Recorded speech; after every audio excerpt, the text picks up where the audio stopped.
उन सभी को वेरी गुड आफ्टरनून। कैसे हैं आप सभी? चलिए, तो एक बार जल्दी से बताएंगे। ऑडिबल, विजिबल, सब कुछ परफेक्ट है? सभी को आवाज आ रही है? सभी को आवाज आ रही है?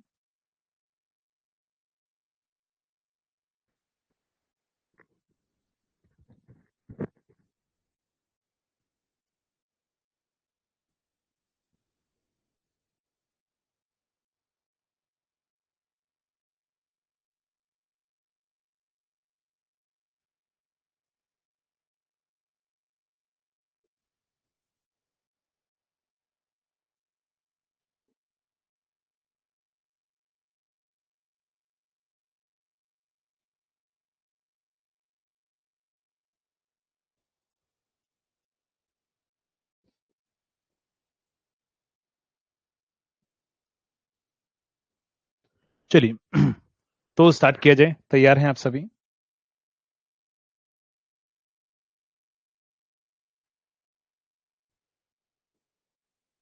तो लास्ट क्लास में हम टॉपिक कौन सा पढ़ रहे थे, एक बार आप मुझे बताएंगे जल्दी से।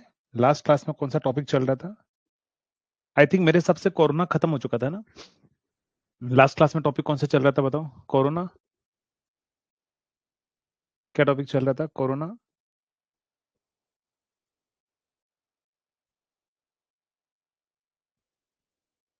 कोरोना कंप्लीट हो चुका था हमारा, है ना। चलिए, नेक्स्ट उसके आगे अपन बढ़ते हैं। कोरोना से आगे नेक्स्ट होगा हमारे पास में अंडरग्राउंड केबल। Underground cable.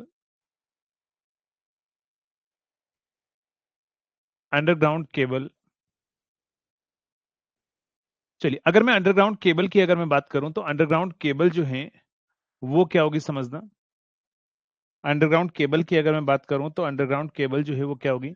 सबसे पहले आपको क्वेश्चन पूछेगा इसके कंस्ट्रक्शन के बारे में ना। क्या पूछेगा? कंस्ट्रक्शन के बारे में। तो अंडरग्राउंड केबल का कंस्ट्रक्शन कैसे याद रखोगे, बताओ। मैंने आपको एक मूवी का नाम बताया था। क्या था हमारे पास में? सिम्बा। सिम्बा मूवी से आप याद रखिए। सी का मतलब क्या होता है हमारे पास में? कोर। सी का मतलब क्या होता है? कोर। आई का मतलब क्या होता है? इंसुलेशन। आई का मतलब क्या होता है? इंसुलेशन। एम का मतलब क्या होगा? Metallic sheath. क्या होगा हमारे पास में? Metallic sheath.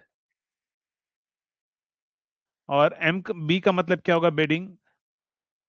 बी का मतलब क्या होगा? बेडिंग। ए का मतलब क्या होगा? आर्मोरिंग। आर्मोरिंग। नेक्स्ट होगा हमारे पास में एस का मतलब क्या होगा? सर्विंग। क्या होगा? सर्विंग। तो ये हमारे पास में होंगे इंसुलिन। कोर का मतलब क्या होगा? कोर मतलब क्या होगा? कंडक्टर होगा। तो सबसे पहले बात करते हैं किसके बारे में? कोर के बारे में। कंडक्टर किसके बनाते हैं अपन? कोर के बारे में ना। किसके बारे में? कोर के बारे में। तो कोर या फिर कंडक्टर किसके बनाते हैं हम? एल्यूमिनियम का बनाते हैं। एल्यूमिनियम या फिर कॉपर का अपन बनाते हैं। हाई करंट के लिए हम कॉपर यूज करते हैं, लो करंट के लिए हम एल्यूमिनियम हम यूज करते हैं। नेक्स्ट, कोर के बाद में आएगा इंसुलेशन।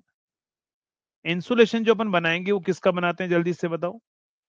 इंसुलेशन जो है वो हम किसका बनाते हैं नॉर्मली, जल्दी से बताओ। नॉर्मली इन जनरली बात करें तो कौन सा होता है? इम्प्रिजेंटेड पेपर का बनाते हैं। किसका ध्यान रखना? इम्प्रिजेंटेड पेपर। इम्प्रिजेंटेड पेपर। इम्प्रिजेंटेड पेपर का अपन क्या बनाते हैं? इंसुलेशन अपन बनाते हैं। इंसुलेशन के बाद में अगर हम बात करें, इंसुलेशन जो है वो ध्यान रखना है, इंसुलेटिंग मटेरियल है, उसकी डाइलेक्ट्रिक स्ट्रेंथ हाई होनी चाहिए। इंसुलेशन रेजिस्टेंस हमारे पास में हाई होना चाहिए। रजिस्टिविटी है वो क्या होनी चाहिए हमारे पास में? हाई होनी चाहिए। तो ये सारी हमारे पास प्रॉपर्टीज होगी, उसके बारे में हम आगे जाकर बात करेंगे। इंसुलेशन जो है वो अपन क्यों लगाते हैं, ध्यान रखना। क्यों बनाते हैं इंसुलेशन? जल्दी से बताओ, इंसुलेशन अपन क्यों लगाते हैं? Hello.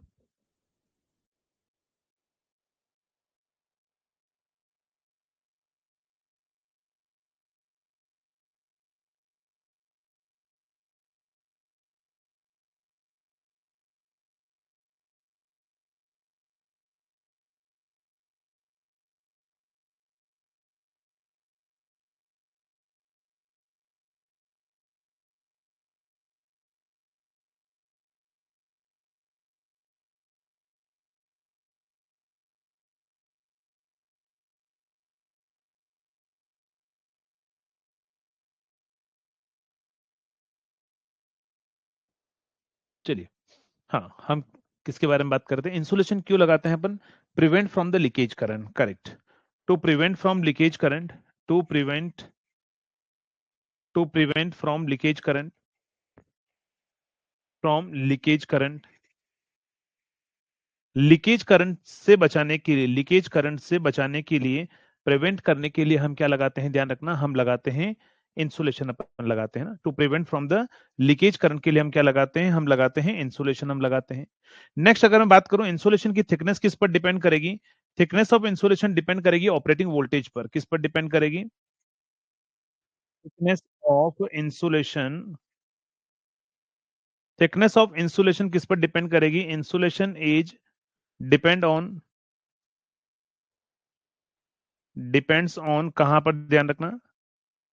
Depends on, thickness of insulation is depends on operating voltage. क्या होगा हमारे पास में? ऑपरेटिंग वोल्टेज क्या होगा, उसके ऊपर डिपेंड करेगी इंसुलेशन की थिकनेस। ठीक है, थिकनेस ऑफ इंसुलेशन किसके ऊपर डिपेंड करेगी? ऑपरेटिंग वोल्टेज पर हमारे पास में डिपेंड करेगी। नेक्स्ट अगर हम बात करें यहां पर इंसुलेशन के बाद में, metallic sheath, metallic sheath, metallic sheath. अगर हम बात करें मेटेलिक सीथ जो है किसकी बनाते हैं? लेड की बनाते हैं। सबसे पहला पॉइंट क्या होगा हमारे पास में? Made up of, made up of lead, lead की अपन बनाते हैं। नेक्स्ट आप मुझे बताएंगे मेटेलिक सीथ जो है वो लेड की बनाते हैं। अगला इंपॉर्टेंट पॉइंट हमारे पास में क्या होगा? और भी साथ में एक और मटेरियल अपन यूज करते हैं, जल्दी से बताओ। लेड के साथ में एक और मटेरियल होता है, दूसरा मटेरियल का नाम बताएंगे आप मुझे? लेड और टिन? नहीं, टिन नहीं होता है। चलिए, सौरभ ने आंसर दिया है एल्यूमिनियम, करेक्ट। क्या आंसर होता है? लेड एंड एल्यूमिनियम की बनाते हैं, लेड एंड एल्यूमिनियम की बनाते हैं, लेड एंड एल्यूमिनियम की हम बनाते हैं, करेक्ट। मेटेलिक लेड सीट अपन क्यों लगाते हैं? तो prevent from the moisture content, है ना। To prevent from moisture content, to prevent from moisture content, from moisture content, moisture content के प्रोटेक्शन के लिए अपन क्या करते हैं? हम मेटेलिक लेड सीट अपन लगाते हैं। लेड सीट के ऊपर क्या होगा? बेडिंग क्यों लगाते हैं? कोई बताएगा बेडिंग क्यों लगाते हैं? बेडिंग क्यों लगाते हैं? जल्दी से बताओ, बेडिंग क्यों लगाते हैं अगर आपसे पूछ लिया जाए? बेडिंग क्यों लगाते हैं?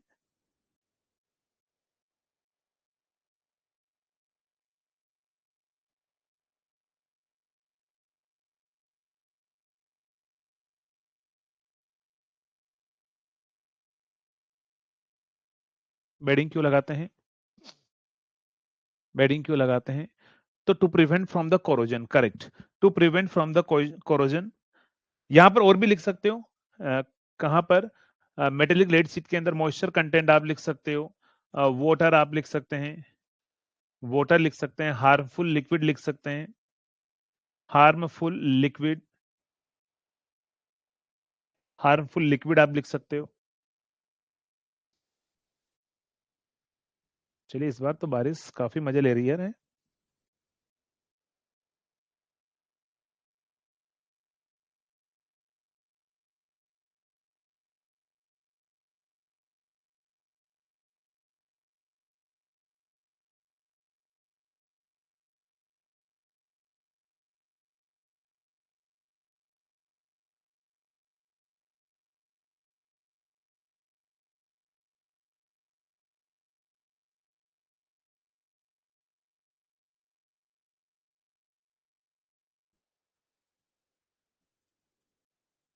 चलिए, नेक्स्ट अगर हम बात करें मेटेलिक लीड सीट बेडिंग के बारे में, अगर हम बात करें किसकी बनी होती है, ध्यान रखना।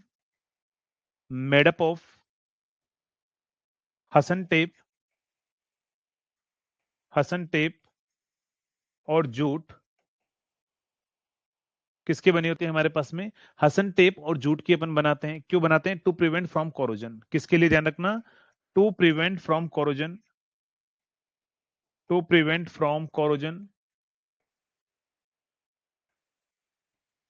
टू प्रिवेंट फ्रॉम कोरोजन, है ना। कोरोजन से बचाने के लिए हम क्या करते हैं? हसन टेप और जूट की बनाते हैं। बेडिंग के बाद में क्या होगा हमारे पास में? आर्मोरिंग। आर्मोरिंग क्यों लगाते हैं, जल्दी से बताओगे? आर्मोरिंग, और लास्ट होगा हमारे पास में सर्विंग।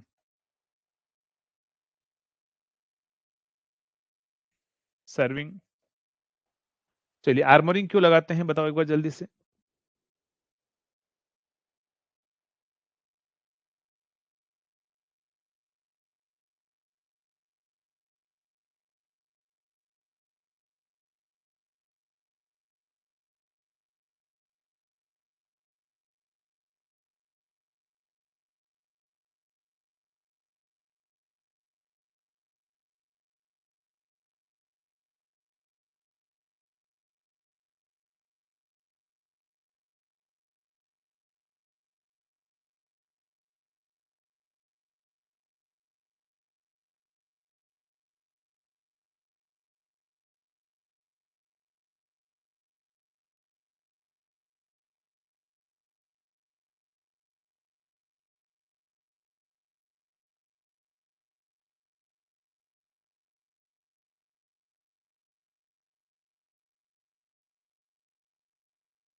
चलिए, क्या बोल रहे हो।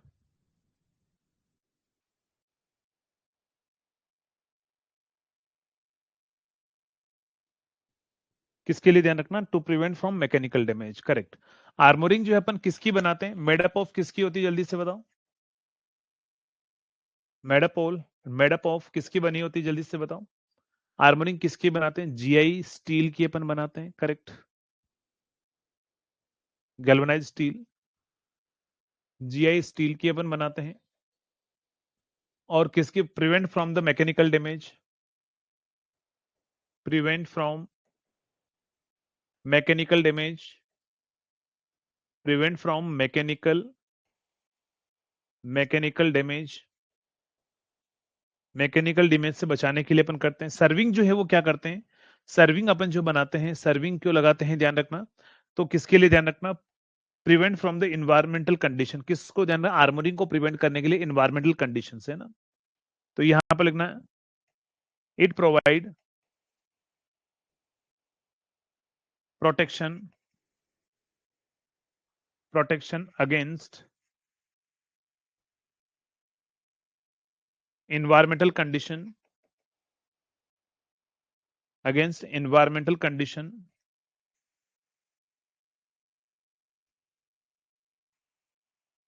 environmental condition, environmental condition। और किसकी बनाते हैं इसको भी अपन, मटेरियल अपन सेमेज बेडिंग यूज करते हैं, सेमेज बेडिंग। चलिए, तो नेक्स्ट अगर हम बात करें यहां पर, सबसे पहले बात करते हैं हम यहां पर, एक टर्म आई हमारे पास में, इंसुलेशन।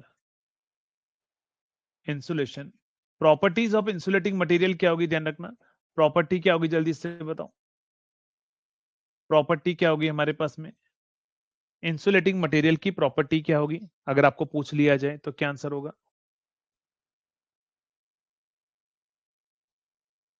जल्दी से बताओ। बट प्रॉपर्टी क्या होती है हमारे पास में, एक तो इंसुलेशन रेजिस्टेंस हाई होना चाहिए, high insulation resistance, high insulation resistance, high insulation resistance, high insulation resistance. दूसरा हमारे पास में क्या होगी, हाई रजिस्टिविटी, हाई रजिस्टिविटी या हाई स्पेसिफिक रेजिस्टेंस, बात एक की है ना, हाई रजिस्टिविटी या हाई स्पेसिफिक रेजिस्टेंस। नेक्स्ट हमारे पास में थर्ड होगा, थर्ड क्या होगा हमारे पास में, high mechanical strength, high mechanical strength, mechanical strength हमारे पास में हाई हो। नेक्स्ट अगर हम बात करें यहां पर, परमिटिविटी क्या होनी चाहिए, परमिटिविटी क्या होनी चाहिए जल्दी से बताओ, हाई परमिटिविटी होनी चाहिए या लो परमिटिविटी होनी चाहिए, परमिटिविटी क्या होनी चाहिए, इसका आंसर आप मुझे बताएंगे। Non hygroscopic, non inflammable, permittivity low होनी चाहिए। चलिए, एकदम सही है। लेकिन अगर आप यही परमिटिविटी वाला पॉइंट अगर आप कहाँ चेक करेंगे, ध्यान रखना, अगर ये परमिटिविटी वाला पॉइंट अगर आप गूगल पर कहीं चेक करेंगे तो आपको क्या दिखेगा ध्यान रखना, वो दिखाएगा इंसुलेटिंग मटेरियल की प्रॉपर्टी हमारे पास में क्या होती है, क्या होती है हमारे पास में, हाई होती है। ठीक है, तो मैं आपको दो बुक के बारे में बताता हूँ, आप उनमें चेक कर सकते हैं। पहली बुक हमारे पास में है, बस 1 मिनट के लिए वेट कीजिए, मैं आपको दोनों बुक का फोटो दिखा देता हूँ। आई थिंक मैंने आपको एक फोटो तो पहले दिखाया ही था, जेबी गुप्ता का।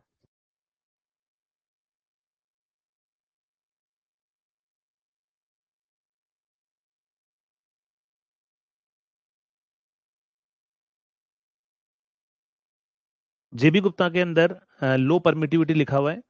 ठीक है, लो परमिटिविटी लिखा हुआ है। और एक और बुक आती है आपकी स्टैंडर्ड, कौन सी है?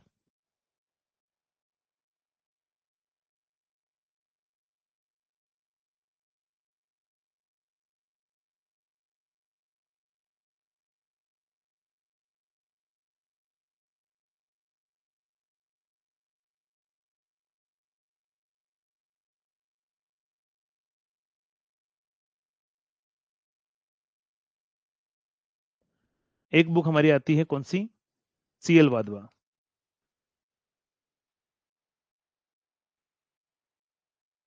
क्योंकि ये वाला पॉइंट जो है आपको बहुत कंफ्यूज करता होगा, और बहुत सारे स्टूडेंट ने बोला भी है कि सर गूगल पे लिखा हुआ है।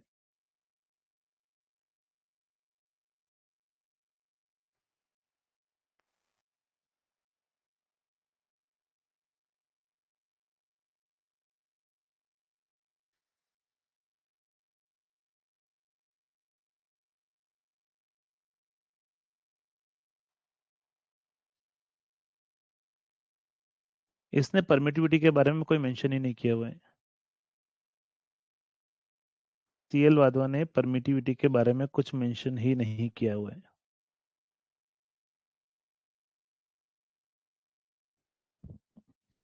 ठीक है, तो सीएल वाधवा ने जो है वो, नहीं एक बार चेक कर लेते हैं ना, मैं भी एक बार चेक कर लेता हूँ मल्टीपल बुक्स से, ताकि आपको अच्छा कंटेंट मिले, अच्छी चीजें मिले, तो वो आपके लिए भी अच्छी बात है, हमारे लिए भी अच्छी बात है।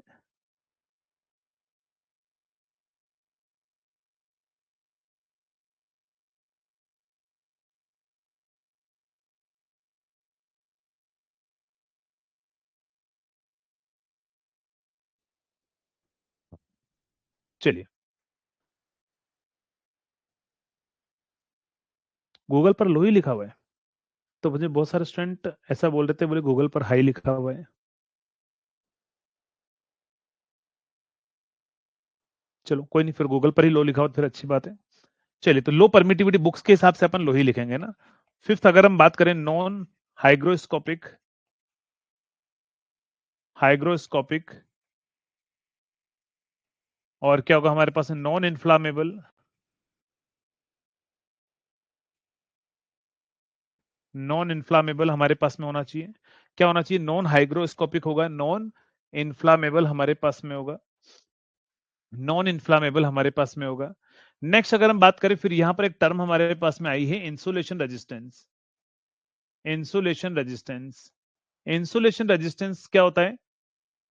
इंसुलेशन रेजिस्टेंस क्या होता है, ये वर्ड आपने सुना है। रेजिस्टेंस क्या होता है? रेजिस्टेंस हमारे पास में किसी भी मटेरियल की एक प्रॉपर्टी होती है, किसी भी मटेरियल की एक प्रॉपर्टी होती है हमारे पास में, जो करंट के फ्लो होने का अपोज करती है, बट वो रेजिस्टेंस होता है, इंसुलेशन रेजिस्टेंस वो नहीं होता है। 1 मिनट वेट करना।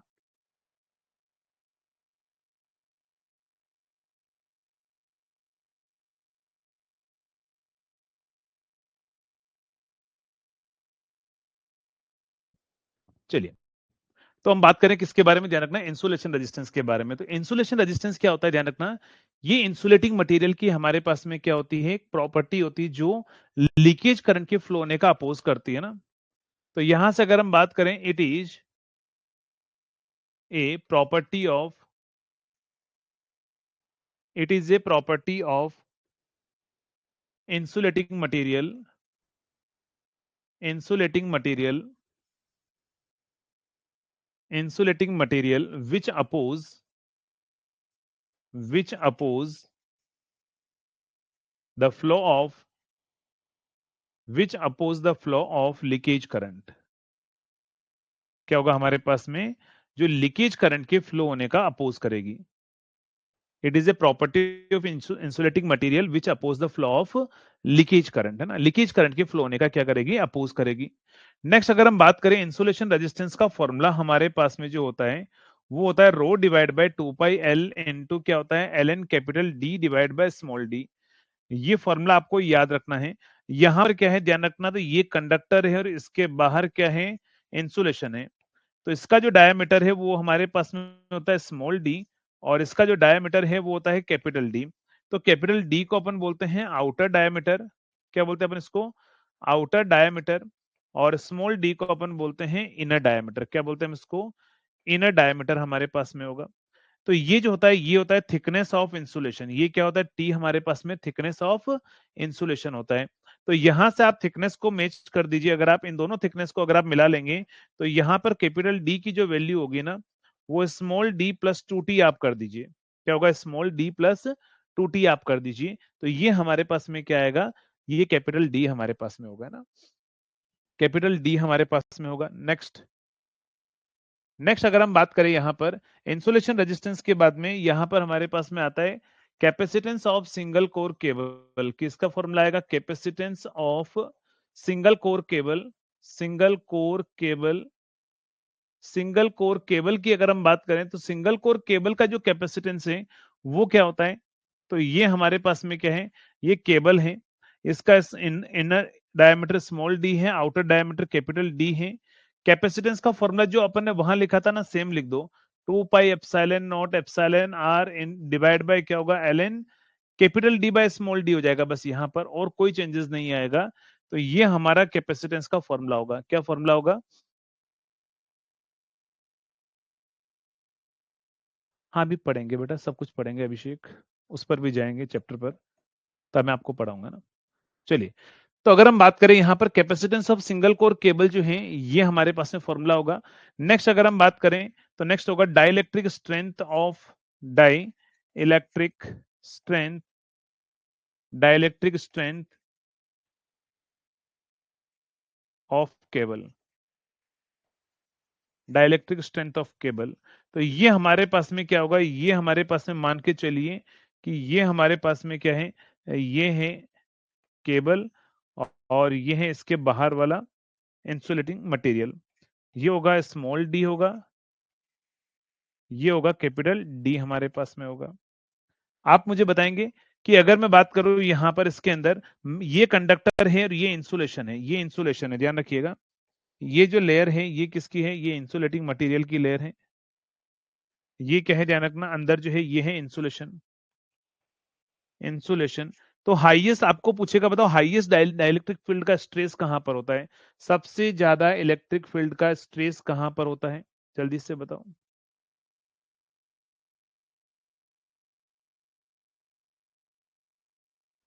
जल्दी से बताओ। कहां पर, on the surface of conductor, कहां पर, surface of conductor highest electric field का स्ट्रेस होता है। और शीथ पर क्या होता है, मिनिमम होता है। तो यहां पर एक पॉइंट लिख देना, in a cable, in a cable, in a cable, in a cable, in a cable there will be there will be highest electric field stress, highest electric field stress on, कहां पर ध्यान रखना, on surface of conductor, on surface of conductor, on surface of conductor and lowest on कहां पर ध्यान रखना, on sheath, lowest कहां पर होता है, शीथ पर हमारे पास में होता है। तो यहां पर अगर हम बात करें हाईएस्ट इलेक्ट्रिक फील्ड का स्ट्रेस जो होता है ना जी मैक्सिमम, उसका फॉर्मूला क्या होता है, उसका फॉर्मूला याद रखिएगा, 2v divide by small D into L N capital D by small D. और अगर आप इसको रेडियस की फॉर्म में लिखेंगे ना तो v अपॉन स्मॉल आर, है ना, स्मॉल आर क्या होगी ध्यान रखना, या स्मॉल आर जो है वो स्मॉल डी बाई 2 है, और कैपिटल आर जो है वो कैपिटल डी बाई 2 है। तो ये हो जाएगा L N capital D by small D, या capital R upon small R, बात एक ही है। तो ये हमारे पास में क्या होगा, जी मैक्सिमम डाइलेक्ट्रिक स्ट्रेस होगा। मिनिमम डाइलेक्ट्रिक स्ट्रेस क्या होगा हमारे पास में, तो ये होगा to be divide by small D की जगह लिख दीजिए capital D into L N, capital D by small D, और ये फॉर्मूला होगा V divide by capital R into L N, capital R by small R. तो ये हमारे पास है मैक्सिमम और मिनिमम डाइलेक्ट्रिक फील्ड का स्ट्रेस हमारे पास में होगा। क्या बोल रहे हो? पंप स्टोरेज प्लांट नहीं करवाए, ठीक है करवा दूंगा विक्रम में, पढ़ा दूंगा मैं ना।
चलिए,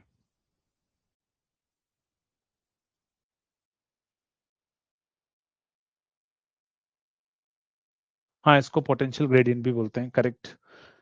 तो अगर हम बात करें यहां पर समझना, आपसे बोलेगा मैक्सिमम और मिनिमम डाइलेक्ट्रिक स्ट्रेस का फॉर्मूला क्या होता है, जी मैक्सिमम और जी मिनिमम का फॉर्मूला क्या होता है। तो जी मैक्सिमम और जी मिनिमम का फॉर्मूला होता है capital D by small D होता है, या capital R by small R हमारे पास में होता है, capital R by small R हमारे पास में होता है। तो ये होता है हमारे पास में maximum and minimum dielectric stress हमारे पास में रहेगा। नेक्स्ट अगर मैं बात करूं, नेक्स्ट अगर हम बात करें, तो यहां पर क्या होगा ध्यान रखना, नेक्स्ट होगा यहां पर स्मॉल आर लिख देना के स्मॉल डी बाई टू, और कैपिटल आर लिख देना capital D by two. Next अगर हम बात करें, आपको एग्जामिनर यहां पर क्वेश्चन ये पूछेगा कि बताओ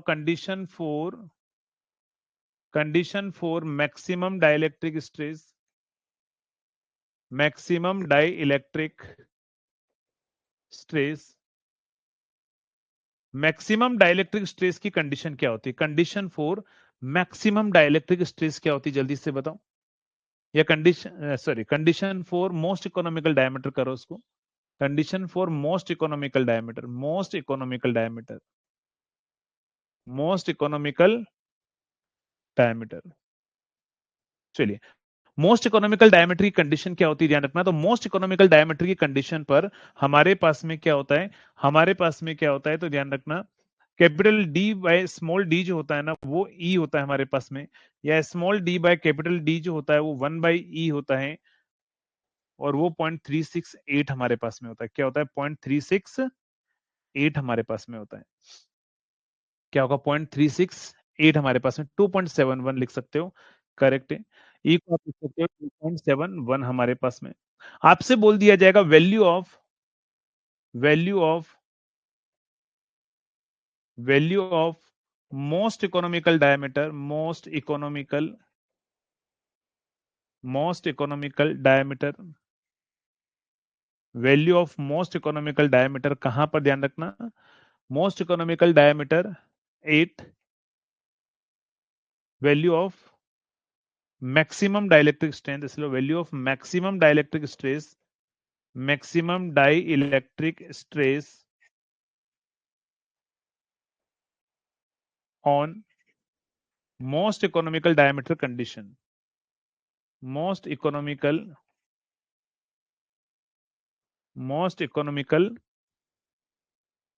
diameter condition. Most economical diameter की कंडीशन पर मैक्सिमम डाइलेक्ट्रिक स्ट्रेस की वैल्यू कितनी होगी? तो 2v divide by small D होगी, है ना। ये क्वेश्चन भी बहुत बार पूछा गया है। 2v divide by small D, क्या आंसर होगा? तो ये होगा 2v divide by small D हमारे पास में होगा। यानी ये जो आगे वाला पोर्शन है ना 2v बाय स्मॉल डी, ये वाला पोर्शन हट जाएगा। क्यों? क्योंकि d बाई डी की जगह आप e पुट करोगे तो ln e बेस e कितना होता है? 1 होता है, तो ये पूरा हट जाएगा। तो ये 2v बाय स्मॉल डी बचेगा। इसी को आप ऐसा भी लिख सकते हो, v बाय स्मॉल आर भी लिख सकते हो, ध्यान रखना। इसी को आप चाहें तो v बाय स्मॉल आर भी आप लिख सकते हो ना। डिपेंड करता है ऑप्शन में आपको क्या दे रखा है, उसके अकॉर्डिंग जो है अपना आंसर है वो आपको लगाना पड़ेगा ना। चलिए नेक्स्ट बात करते हैं, अपन अगले पॉइंट पर बढ़ते हैं। नेक्स्ट पॉइंट पर हम बढ़ते हैं। इसके बाद में आपको एग्जामिनर पूछेगा कि ये जो हमारे पास में डाइलेक्ट्रिक के अंदर नॉन यूनिफॉर्मिटी आ रही है, नॉन यूनिफॉर्मिटी को हम यूनिफॉर्मिटी लाने के लिए हम क्या करते हैं? प्रोटेक्शन आज स्टार्ट हो जाएगा, आज नहीं होगा बेटा प्रोटेक्शन। कल टीएनडी खत्म होगा, फिर उसके बाद में प्रोटेक्शन स्टार्ट होगा आपका ना।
चलिए आगे बढ़ा जाए। एनएसपीसी एंड आईओसीएल का फॉर्म फिल कर दूं क्या? सजेस्ट कर सकते हो, देखो फॉर्म फिल में तो कीजिए, कोई दिक्कत नहीं।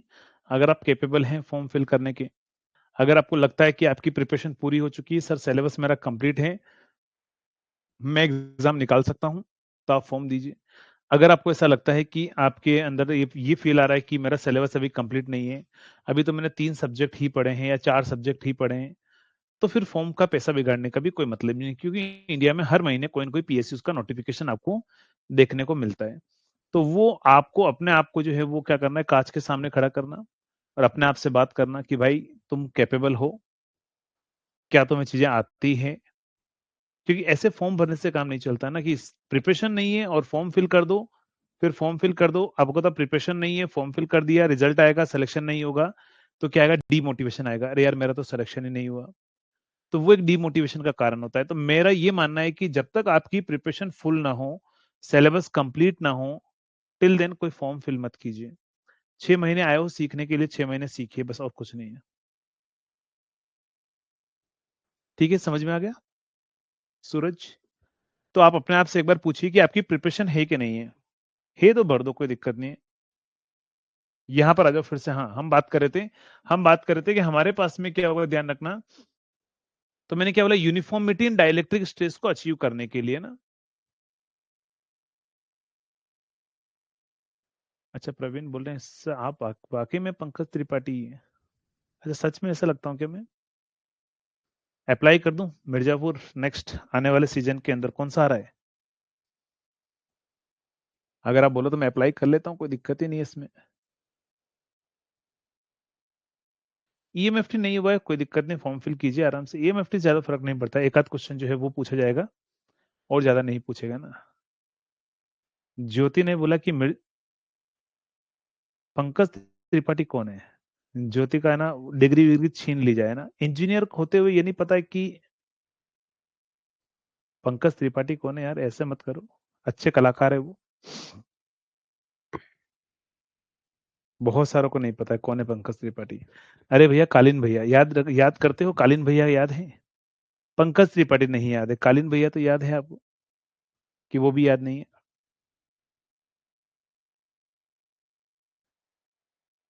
तो कालीन भैया है वही पंकज त्रिपाठी, और कुछ नहीं है ना। चलो, हाँ कालीन भैया ना, शाबाश। डायलॉग आपने सुना होगा पूरा। चलो तो यहाँ पर आ जाओ पढ़ाई करने के लिए। नेक्स्ट, फिर से अगर हम बात करें, तो हम करते हैं, क्या करते हैं, यूनिफॉर्मिटी अचीव करने के लिए अपन करते हैं ग्रेडिंग ऑफ केबल। क्या करते हैं अपन इसको? Grading of cable. ये एग्जाम में डायरेक्ट पूछा जाता है, ग्रेडिंग ऑफ केबल का मतलब क्या है? ग्रेडिंग ऑफ केबल का मतलब कुछ नहीं है, ये है हमारे पास में, to achieve the uniformity in dielectric. किसी भी डाइलेक्ट्रिक के अंदर यूनिफॉर्मिटी को अचीव करने के लिए हम क्या करते हैं, हम जो है वो ग्रेडिंग करते हैं। हम क्या करते हैं? हम ग्रेडिंग करते हैं। जो मेथड होता है उसको अपन बोलते हैं ग्रेडिंग। तो यहां पर लिख देना to achieve the uniformity, to achieve the uniformity in dielectric, uniformity in dielectric grading is done, grading is done. Grading करने के लिए हम दो मेथड यूज करते हैं ना, ग्रेडिंग के दो मेथड्स होते हैं। कौन कौन से हमारे पास में? एक होता है हमारे पास में कैपेसिटेंस ग्रेडिंग, दूसरा होता है इंटरशीथ ग्रेडिंग। क्या होगा हमारे पास में? Capacitance grading. Methods of grading क्या होंगे हमारे पास में? मेथड्स ऑफ ग्रेडिंग, ग्रेडिंग के जो मेथड्स हैं वो हमारे पास में कौन कौन से होंगे, ध्यान रखना। तो पहला मेथड हमारे पास में रहेगा, ग्रेडिंग का जो फर्स्ट मेथड होगा वो रहेगा capacitance grading, capacitance grading, capacitance grading. और सेकंड हमारे पास में रहेगा इंटरशीथ ग्रेडिंग। क्या रहेगा? इंटरशीथ ग्रेडिंग। तो ग्रेडिंग ऑफ केबल में क्या रहेगा हमारे पास में? दो चीज आएगी, एक होगा कैपेसिटेंस ग्रेडिंग, और दूसरा हमारे पास में क्या रहेगा? इंटरशीथ ग्रेडिंग। कैपेसिटेंस ग्रेडिंग के अंदर हम क्या करते हैं, ध्यान रखना, कैपेसिटेंस ग्रेडिंग के अंदर हम कुछ नहीं करते हैं। जो हमारे पास में मेथड है, हेडिंग लिखना पहला, capacitance grading, capacitance grading, capacitance grading. Capacitance grading क्या होता है, हम क्या करते हैं इसके अंदर, ध्यान रखना, इसके अंदर ये हमारा कंडक्टर है, इसके बाहर क्या है, एक लेयर है, और इसके बाहर क्या है, और लेयर है। हम क्या करते हैं, ये मान लो कंडक्टर का डायमीटर है स्मॉल डी है, तो इसके बाहर हम क्या करेंगे, एक इंसुलेशन की लेयर यूज करेंगे जिसकी परमिटिविटी ER1 है। एक और लेयर यूज करेंगे जिसकी परमिटिविटी क्या है, ER2 है। ठीक है, डिस्टेंस कितनी है हमारे पास में, ये D3 है, D2 है, D2 है, ये D1 है। इस तरीके से हमारे पास, हम क्या करेंगे इसके अंदर डिफरेंट डिफरेंट परमिटिविटी वाली लेयर हम यूज करेंगे। क्या यूज करेंगे हम? डिफरेंट डिफरेंट परमिटिविटी वाली लेयर हम यूज करेंगे, और इस तरीके से यूज करेंगे कि हमारे पास में product of permittivity into length या डिस्टेंस, वो हमेशा क्या होना चाहिए, कांस्टेंट। एक्स क्या है, वो डिस्टेंस हमारे पास में। मतलब आप यहां पर बोल सकते हो कि ER1 into D1, ER2 into D2। कहने का मतलब ये कि ER1 into D1 equal to क्या होना चाहिए, ER2 इंटू D2। तो ये हमारे पास में क्या होना चाहिए, बराबर होना चाहिए। क्या होना चाहिए? बराबर हमारे पास में होना चाहिए। ठीक है, समझ में आ गया? चलिए, तो यहां पर आप लिखेंगे इसके अंदर, to achieve the uniformity in dielectric हम क्या करते हैं, हम यहाँ पर डिफरेंट डिफरेंट लेयर हम यूज करते हैं। तो यहाँ पर लिख देना इसके अंदर, कैपेसिटेंस ग्रेडिंग के अंदर, we will use we will use the layer of different layer of dielectric, है ना, different layer of dielectric, different layer of dielectric. हम डिफरेंट लेयर यूज करते हैं, डाइलेक्ट्रिक के अलग अलग लेयर हम यूज करते हैं। नेक्स्ट हमारे पास में क्या होगा, नेक्स्ट हमारे पास में क्या आएगा?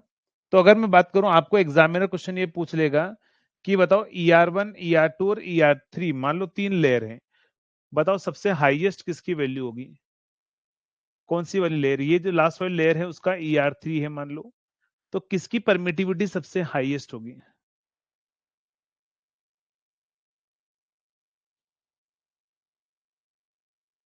चलिए जल्दी से बताओ। ER1 सबसे हाईएस्ट होगा, करेक्ट। यहां से आप क्या लिखोगे? यहां से आप लिखोगे कि ER1 जो है वो ER2 और ER3, ER1 सबसे हाईएस्ट होगा। तो अगर हमारे पास में ER1 जो है वो हमारे पास में सबसे हाईएस्ट होगा। चलिए वेरी गुड। ER1 जो है वो हमारे पास में क्या होगा? सबसे हाईएस्ट हमारे पास में रहेगा। नेक्स्ट, अगर हम बात करें इसके बाद में इंटरशीट ग्रेडिंग मेथड में क्या करते हैं, जल्दी से बताओ। इंटरशीट ग्रेडिंग, इंटरशीट ग्रेडिंग जो है उसके अंदर हम क्या करते हैं? तो इस मेथड में हम क्या करते हैं, ध्यान रखना, हम अलग से एक मेटेलिक सीथ अपन लेते हैं जो वोल्टेज को क्या करती है? मेंटेन। या बीच में जैसे मान लो कंडक्टर है, तो यहां पर एक ही लेयर होती है, बट बीच में अपन क्या करते हैं, यहां पर लेयर अलग नहीं होती, लेयर वही है, बीच में हम यहाँ पर मेटेलिक सीथ अपन यूज कर लेते हैं। ये क्या होती है? एक मेटेलिक सीथ होती है, एक sheath, metallic sheath,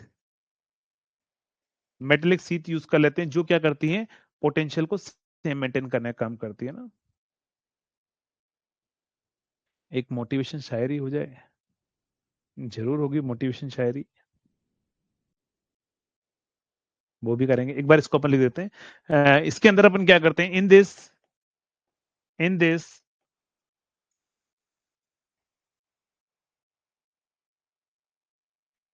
homogeneous homogeneous layer of homogeneous dielectric material, dielectric material is used. Homogeneous का मतलब क्या होगा, ध्यान रखना, एक ही डाइलेक्ट्रिक होगा पूरे में ना। एंड मेटेलिक सीथ अपन और यूज करते हैं, एंड साथ में अपन क्या करते हैं? And we use metallic sheath, we use metallic sheath, metallic sheath हम क्या यूज करते हैं, ध्यान रखना, मेटेलिक सीथ जो है वो हम यूज करते हैं। क्या यूज करते हैं? मेटेलिक सीथ हम यूज करते हैं। तो ये पॉइंट याद रहेंगे, जल्दी से बता दो। ये पॉइंट याद रहेंगे, ये पॉइंट याद रहेंगे। अगर याद रहेंगे तो जल्दी से बोलेंगे यस। ठीक है, तो ये पॉइंट याद रखना। ये थे हमारे पास में क्या हुआ, ग्रेडिंग के मेथड से हमारे पास में, जहां से क्वेश्चन आपको पूछ सकता है। नेक्स्ट अगर हम बात करें इसके बाद में, capacitance of three phase belted type cable, capacitance of three phase belted type cable, three phase cable, three phase cable, capacitance of three phase belted type cable, समझना। Three phase belted type cable का capacitance क्या होगा हमारे पास में? तो अगर आपको इसका कैपेसिटेंस निकालना है तो कैसे निकालोगे, तो समझना, ये हमारे पास में क्या है? थ्री फेज केबल है, ये थ्री फेज केबल है, ये R Y and B, three phase cable है। ये आर फेज है, ये वाई फेज है और ये बी फेज है। इनके बीच में क्या होगा हमारे पास में? ये मटेरियल रहेगा, और ये तीन फेज है हमारे पास में, आर वाई बी। ये एक सीट के साथ में भी कैपेसिटेंस बनाते हैं, जिसको अपन बोलते हैं सी एस और सी एस। ये होता है सी सी and C C. C S क्या होता है? Capacitance from one conductor to sheath. और यहां पर क्या होगा? सीसी क्या होगा? Capacitance between conductors. तो सबसे पहले आपसे पूछिएगा, बताओ capacitance from one conductor to neutral कितना होगा? पहले इसका फॉर्मूला बताओ। Capacitance from one conductor to neutral, one conductor to neutral क्या होगा? जल्दी से बताओ। वन कंडक्टर टू न्यूट्रल,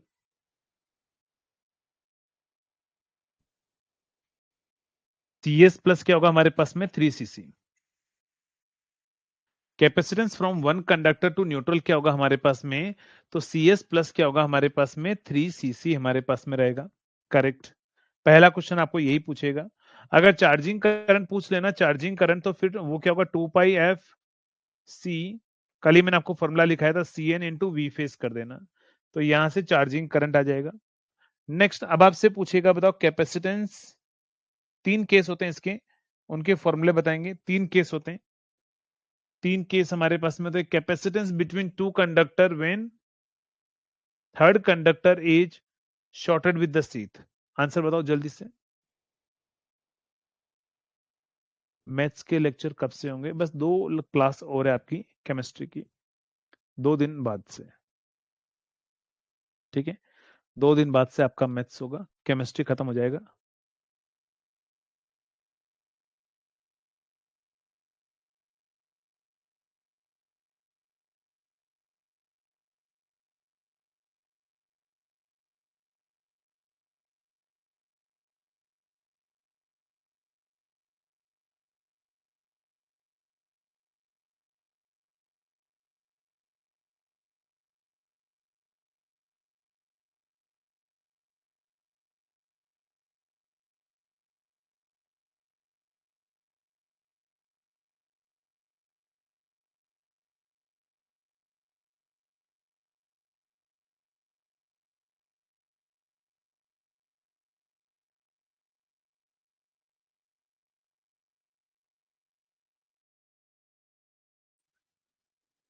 अभी वही सारी है,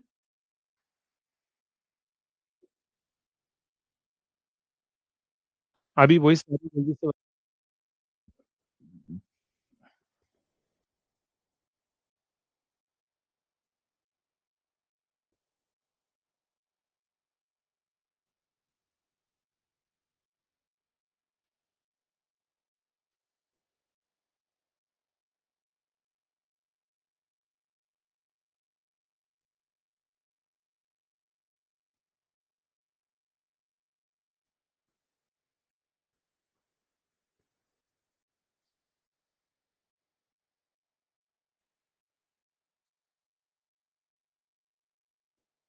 चलिए।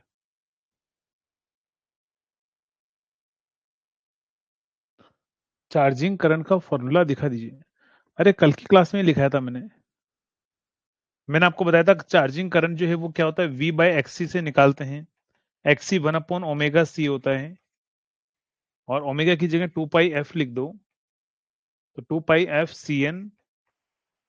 इंटू क्या होगा, V फेज हो जाएगा। बस ये चार्जिंग करंट है, कल ही मैंने आपको बताया था ये फॉर्मूला। चलिए, तो कैपेसिटेंस बिटवीन, ध्यान रखना, टू कंडक्टर व्हेन हमारे पास में क्या होगा, ये थर्ड कंडक्टर को या तो शीट से आइसोलेट कर दें या शीट के साथ में इसको शॉर्ट कर दें। दोनों ही केस में एक ही फॉर्मूला होता है ना, तो यहां पर लिख देना capacitance between two conductor, case first, capacitance between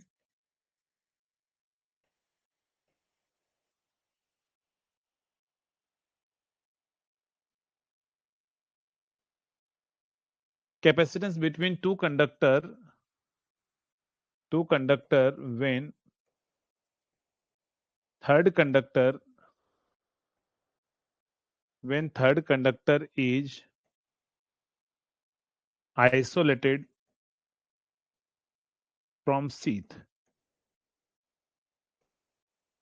isolated from sheath. चलिए, दो कंडक्टर के बीच का कैपेसिटेंस जब तीसरा कंडक्टर शीथ से आइसोलेट हो जाए, अगर उसको हम आइसोलेट कर दें, तो क्या आंसर होगा हमारे पास में, तो आएगा हमारे पास में CN/2 है ना, जो CN/2 है ना, उसी को लिख देना CS plus 3cc divide by 2, isolated, या फिर और करके यहां पर शॉर्टेड भी लिख देना, शॉर्टेड विद शीथ है ना, शॉर्टेड विद शीथ अगर भी हो जाए तो भी हमारे पास आंसर क्या होगा, सेम ही रहेगा, उसमें कोई भी चेंजेस नहीं होगा, इस चीज का ध्यान रखना है ना।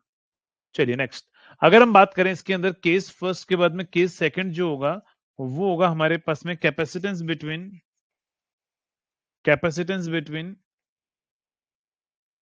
All three conductor, bunch together, conductor bunch together bunch together and shorted sheath. चलिए, दोनों कंडक्टर को अगर हम बंच बना ले एक साथ में, शॉर्टेड शीथ के साथ में कैपेसिटेंस कितना होगा? तो क्या आंसर आएगा? 3cc हमारे पास 3cs रहेगा। क्या रहेगा? 3cs, क्योंकि इन तीनों का बंच बना दे, ये कैपेसिटेंस खत्म हो जाएंगे, ये तीनों ही पैरेलल में आ जाएंगे हमारे पास में, तो 3cs होगा। नेक्स्ट क्या होगा हमारे पास में? कैपेसिटेंस बिटवीन टू कंडक्टर, अगर ये दो कंडक्टर को शीथ के साथ में शॉर्ट कर दिया जाए और थर्ड कंडक्टर के रेस्पेक्ट में कैपेसिटेंस क्या होगा, ध्यान रखना। तो जब इनको आप शॉर्ट करोगे तो ये दोनों क्या आ जाएगा? पैरेलल में है तो ऐड हो जाएंगे, और ये cs तो क्या आ जाएगा? cs plus 2cc। ये कब आएगा? जब हमारे पास में क्या होगा? Capacitance capacitance between two conductor shorted with sheath shorted with sheath and third conductor।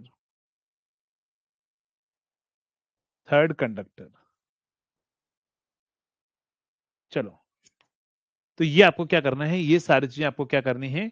याद रखनी। याद रहेगा? जल्दी से बताओ ये सारी चीजें। चलो, hi sir, I am getting demotivated. मैं आपके लिए एक शायरी सुनाता हूँ। डिमोटिवेटेड क्यों हो रहे? डिमोटिवेट का कोई रीजन? मतलब आप लोग कितनी बड़ी बड़ी भारी, इतनी भारी भारी बातें करने लग गए ना, जिसमें सर मैं बहुत डिमोटिवेट हो रहा हूँ, सर मुझे क्या एंजाइटी आ रही है। मतलब कितना भारी भारी वर्ड यूज करने लगे। इंजीनियर कभी टेंशन लेता है क्या यार? इंजीनियर होते हुए आप डिमोटिवेशन, ये इंजीनियर की डिक्शनरी में तो ये वर्ड होने ही नहीं चाहिए। डिमोटिवेशन होना, एंजाइटी आना, कुछ नहीं है, ये सब हमारे लिए नॉर्मल सी बात है। इंजीनियर की डिक्शनरी में ध्यान रखना, डिमोटिवेशन वर्ड, टेंशन वर्ड होता ही नहीं कभी भी। कुछ नहीं होगा तो कुछ भी कर लेंगे, क्या दिक्कत आ रही है? अपनी मेहनत करेंगे, ठीक है, बाकी बहुत कुछ काम कर लेंगे। इतने भारी भारी वर्ड यूज मत करो यार, बहुत सिंपल सिंपल से वर्ड यूज करो।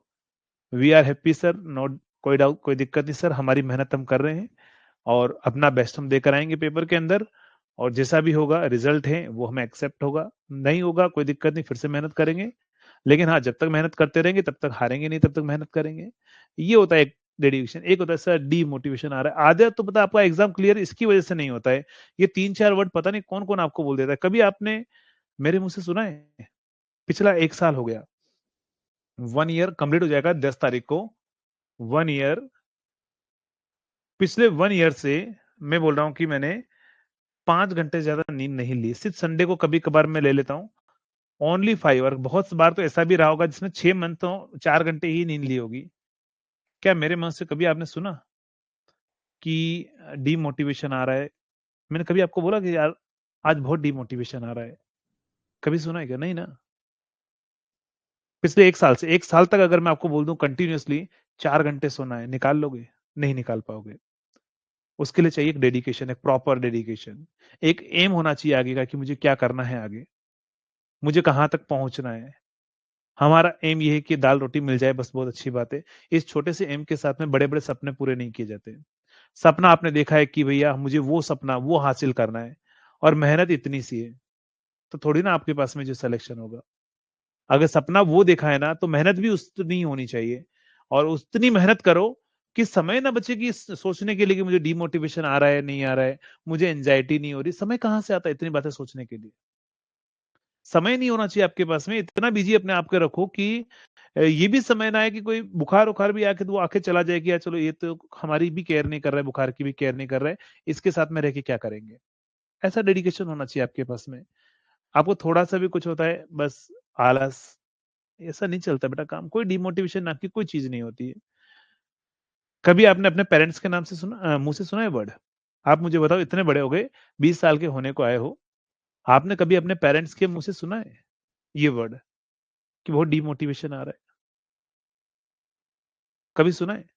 मम्मी ने बोला होगा बेटा आज तो मुझे बहुत डिमोटिवेशन आ रहा है, मैं बहुत डिमोटिवेट हो रही हूँ।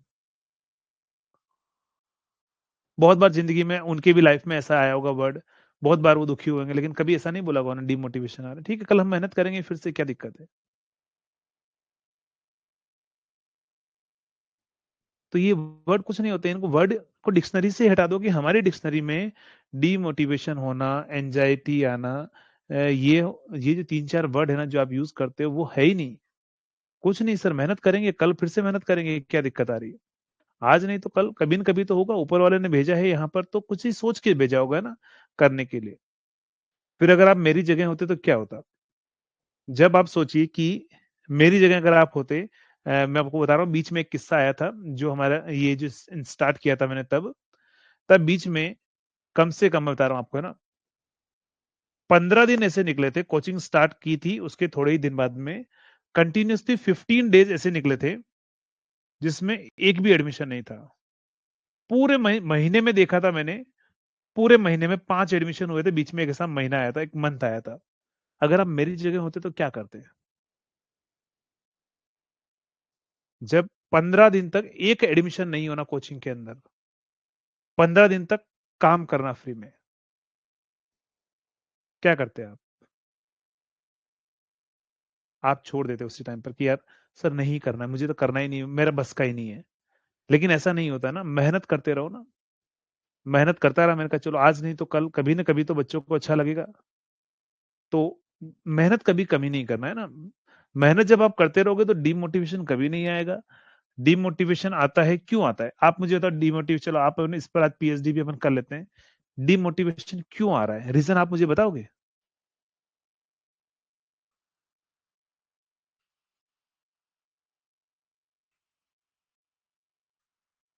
पेशेंस रखना पड़ता है। देखो ज्योति, पेशेंस बहुत जरूरी है। हर एक चीज के लिए बहुत पेशेंस जरूरी होता है। जिंदगी में आगे भी बहुत काम आएगा, जो बातें मैं आपको बता रहा हूँ। क्यों डिमोटिवेशन आता है? डिमोटिवेशन आने के 2-3 रीजन मैं आपको बताता हूँ। सर, डिमोटिवेशन क्यों आ रहा है?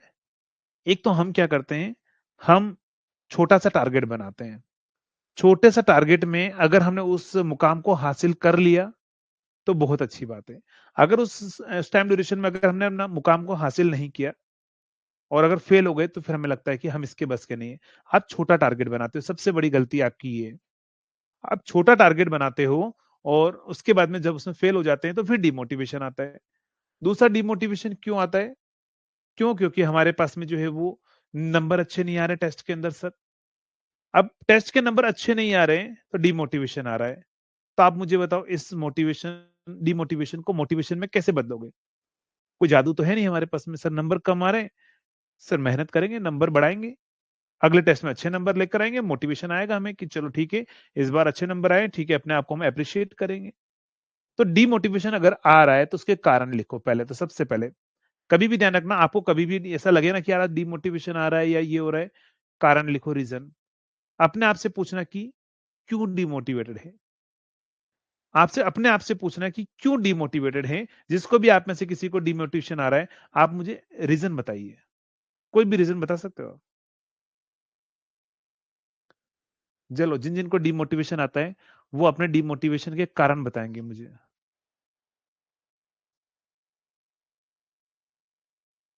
बताओ कारण क्या है?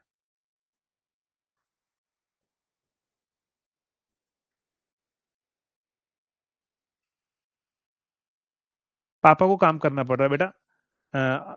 चलो, विक्रम ने बोला कि सर मेरा डिमोटिवेशन ये है कि पापा को काम करना पड़ रहा है। बेटा, मेरे पापा तो अभी भी काम करते हैं, मेरे अभी भी घर पर खेती है। मैं जाऊंगा इस बार तो पहले मैं आपको बताऊंगा कि मेरे क्या क्या खेत है, क्या क्या हो रहा है।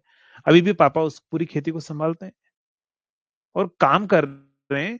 तो अच्छी बात है, सेहत बहुत अच्छी रहती है ना, बेहतर, बीमारी नहीं आती है।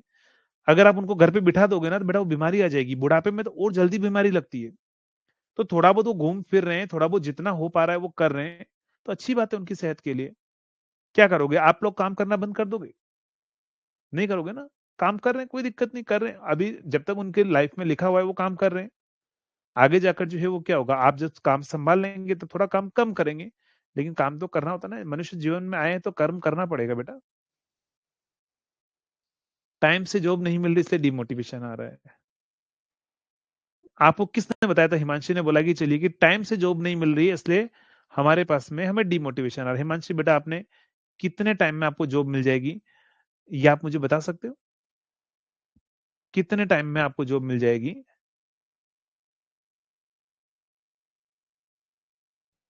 जल्दी से बताओ। कोई समय फिक्स है कि किस दिन आपको सफलता मिल जाएगी? कोई बता सकता है आप में से मुझे? कोई बता सकता है? नहीं बता सकते हो ना कि किस दिन आपको सफलता मिल जाएगी। अगर आपको किस दिन सफलता मिलेगी, अगर आप ये नहीं बता सकते, तो फिर तो डिमोटिवेशन होने की कोई बात ही नहीं है ना। हमने मेहनत की है, हम एग्जाम देंगे तो किसी न किसी एग्जाम में सेलेक्ट हो जाएंगे। बस इतना सब एम रखो। सबसे बेस्ट क्या है, जब क्लास में आओ, आप लोग क्या है, एक तो पढ़ने के लिए आते हो, तब आप ये सोचते हो कि सर ये पढ़े ना पढ़े, सर ये इस एग्जाम में आता है कि नहीं आता है, सर ये इतना डीप में पढ़ेंगे। मतलब पढ़ने के अलावा हम सारे काम करते हैं, सिर्फ पढ़ाई नहीं करते हैं। जब क्लास में आओ ना, मैंने जब अपनी प्रिपरेशन की थी, मैं अपनी बता रहा हूँ, मैं फिर से बोल रहा हूँ, मैंने पहले ही बताया होगा और अभी बता रहा हूँ। जब मैंने अपनी प्रिपरेशन की थी, मैंने प्रिपरेशन स्टार्ट की थी जुलाई 10 और 2014 के अंदर, 14 के अंदर, है ना, से लेकर मैं बता रहा हूँ 2014 जुलाई, 10 जुलाई से मेरा अभी भी मुझे याद है डेट की मेरी कोचिंग स्टार्ट हुई थी। मार्च तक मेरा सिलेबस कंप्लीट हुआ था। मार्च तक मेरा सिलेबस कंप्लीट हुआ था 2015 के अंदर। टिल देन, इस टाइम ड्यूरेशन के अंदर नो फॉर्म फिल किया मैंने, कोई फॉर्म फिल नहीं किया, बिल्कुल भी कोई भी फॉर्म फिल नहीं किया था मैंने ना। क्यों करूंगा फॉर्म फिल? मुझे पता है कि मेरा सिलेबस ही कंप्लीट नहीं है, मुझे चीजें आती ही नहीं है, तो मैं क्यों फॉर्म फिल करूंगा ना। एक बार मेहनत कर लो ना, एक बार मेहनत कर लो, फिर क्या होगा, आपके पास सिलेबस कंप्लीट हो जाए, सब कुछ हो जाए, फिर एग्जाम दीजिए, आप आराम से क्वालिफाई कर लेंगे। सिलेबस कंप्लीट करो पहले, है ना। मेहनत जो है वो थोड़ा सा साल भर का एम बनाकर चलो, कभी भी 2 महीने 3 महीने। बहुत सारे ऐसे होते हैं, अभी अभी भी फोन आते हैं मेरे पास में, आज भी फोन आया था 2-3 स्टूडेंट का कि सर एसएससी को टारगेट कर रहा हूँ, सर बताइए कौन सा कोर्स लूं, क्वालिफाई हो जाएगा क्या? अब मैं क्या बोलूं उनको? 2 महीने बचे हैं, 2 महीने भी नहीं बचे हैं तो पूरे, सर 2 महीने नहीं बचे और सर एसएससी का फॉर्म फिल कर दूं, एग्जाम निकल जाएगा, क्या कर सकते हैं? तो अब ऐसे 2 महीने के लिए एम लेकर आओगे तो 2 महीने में कैसे होगा? बाकी जो जनता है वो पूरे साल भर से पढ़ाई कर रही है, वो पागल थोड़ी ना है। ठीक है, तो इसीलिए ये जो 2-3 वर्ड है ना, ये वर्ड आप अगर बोलते हैं ना कि सर समय नहीं है मेरे पास में, सर मुझे टाइम नहीं मिल रहा है, सर मेरे मार्क्स कम आ रहे हैं, इन चीजों का एक ही सॉल्यूशन है, कम आ रहे तो पढ़ो ना। कम आ रहे तो कोई जादू तो है नहीं हमारे पास में कि मैं कोई ऐसी जादू चीज बता दूंगा और आप क्या कर लोगे, कल जो है 120 आ रहे, कल को आप 150 ले आओगे। कोई जादू नहीं, मार्क्स कम आ रहे हैं, पढ़ाई करो। ठीक है, नहीं पढ़ने का मतलब डिमोटिवेशन आ रहा है, क्यों डिमोटिवेशन आ रहा है, 10 रीजन पेपर पर लिखो, फिर उसके बाद में बताओ कि अच्छा क्या रीजन रहा। मैं बोला आप एक रीजन नहीं बता पाएंगे डिमोटिवेशन आने का, ऐसे हवाई बातों में डिमोटिवेट हो रहे हैं अपन, है ना। ठीक है, चलिए। अजय बोल रहे पढ़ाई सर, अब मुझे पता है जब ज्ञान की बातें दी जाती है तो मुझे भी ऐसे ही लगता था कि सर क्यों ज्ञान फैल रहे हो, पढ़ाई है ना सर। चलो मैं पढ़ाता हूँ आपको, कोई दिक्कत नहीं, आ जाइए। नेक्स्ट पॉइंट पर बढ़ते हैं, अपन थर्ड पॉइंट पर आते हैं। थर्ड तो हो गया ना, ये तो चलो लिख दिया हमने। नेक्स्ट अपन आते हैं टाइप्स ऑफ केबल, है ना, लिखिए next. Types of cable, types of cable, types of cable. Cable के हमारे पास में टाइप्स कौन कौन से होते हैं, जल्दी से बताओ।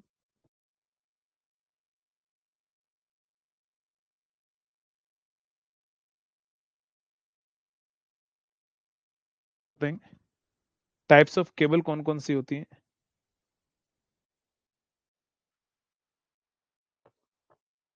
टाइप्स ऑफ केबल कौन कौन सी होती है? चलिए, तो यहां पर क्या होती है, देखो, आपकी जो जिंदगी का जो है वो कच्चा चिट्ठा है, वो मैं आपको यहां बता देता हूँ। जब आप एग्जाम का फॉर्म फिल आया था ना, जब एसएससी जेई का ये डेट आ गई थी, एग्जाम डेट की, चलिए अब आपका एग्जाम इस दिन होने वाला है, फॉर्म आ गया होगा, उस दिन थोड़ी थोड़ी सी टेंशन हुई होगी, है ना। तो पहली केबल होती है लो टेंशन केबल, लो टेंशन केबल। ठीक है, ये आपके पास में एग्जाम के दिन जब फॉर्म आया था, तब ये आपको थोड़ी सी टेंशन हुई होगी, चलो अब पढ़ लिया जाए ना। फिर उसके बाद में धीरे धीरे समय बीतता गया तो टेंशन बढ़ती गई हमारे पास में, तो फिर थोड़ी सी टेंशन हाई हुई आपके पास में, क्या होगा हमारे पास में, हाई टेंशन केबल। फिर उसके बाद में क्या हुआ, और डेट बढ़ती गई, फिर उसके बाद में लो टेंशन, हाई टेंशन, फिर और ज्यादा टेंशन हो उसको अपन बोलेंगे सुपर टेंशन। क्या बोलेंगे अपन उसको? Super tension, super tension. Next, फिर अब हमारे पास में अभी जो है, अभी हम किस स्टेज में चल रहे हैं? अभी सुपर टेंशन में नहीं चल रहे हैं, अभी हम एक्स्ट्रा हाई में चल रहे हैं ना। अभी हमारे पास में जो है वो एक्स्ट्रा हाई टेंशन हमारा चल रहा है। जब एग्जाम का लास्ट मंथ बचेगा तो हम सुपर टेंशन में चले जाएंगे ना, एक्स्ट्रा सुपर टेंशन के अंदर। Extra super tension, extra super tension में चले जाएंगे। कहां चले जाएंगे? एक्स्ट्रा सुपर टेंशन के अंदर हम चले जाएंगे। चलिए, तो पहली कौन सी केबल होगी हमारे पास में? Low tension, high tension, super tension, extra high tension और एक्स्ट्रा सुपर टेंशन में हम चले जाएंगे ना।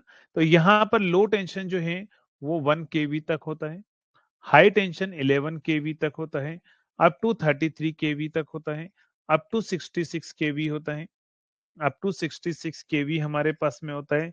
और ये होता है हमारे पास में बियॉन्ड 132 केवी, बियॉन्ड 132 केवी।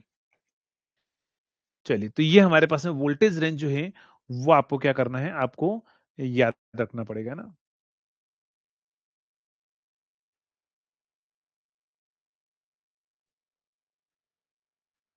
चलिए, नेक्स्ट, तो ये केवल के आपको क्या करने हैं, आपको याद रखने हैं रेटिंग्स। अगले पर बढ़ते हैं हम यहां पर। नेक्स्ट होगा laying methods of, laying methods of cable, laying methods of cable, laying methods of cable. Cable के जो लेइंग मेथड, लेइंग मेथड का मतलब क्या होता है? केबल को बिछाने की विधियां। केबल के लेइंग मेथड्स कौन कौन से होते हैं? केबल के लेइंग मेथड्स कौन कौन से होते हैं? केबल को बिछाना है आपको, कैसे कैसे आप केबल बिछा सकते हैं? कोई बताएगा? जल्दी से बताओ।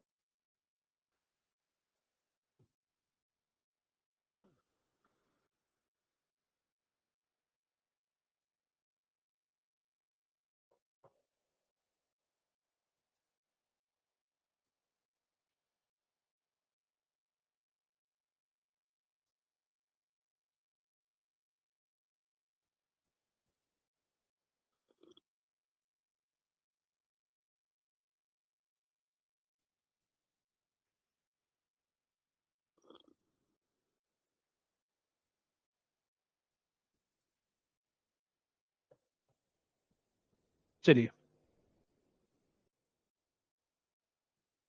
तो 3 मेथड होते हैं, कौन कौन से? पहला होता है direct laying method,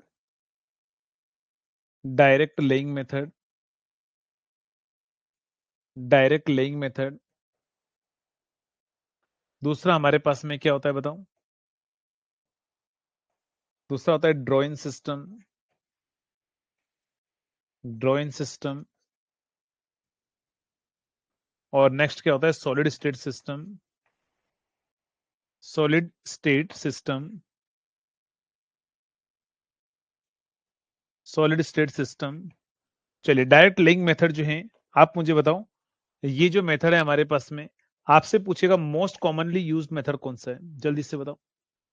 most commonly used method कौन सा है, जल्दी से बताएंगे। तो मैं चाय पी लेता हूँ।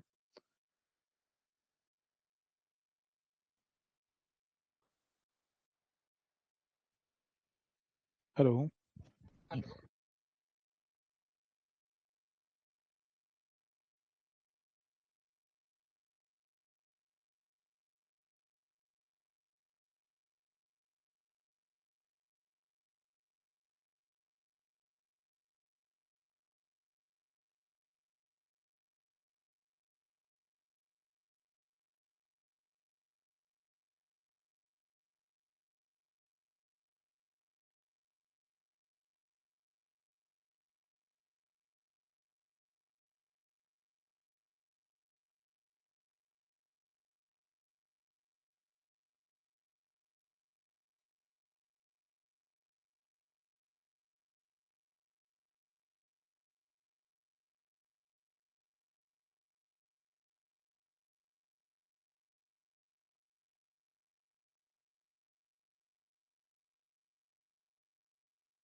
चलिए,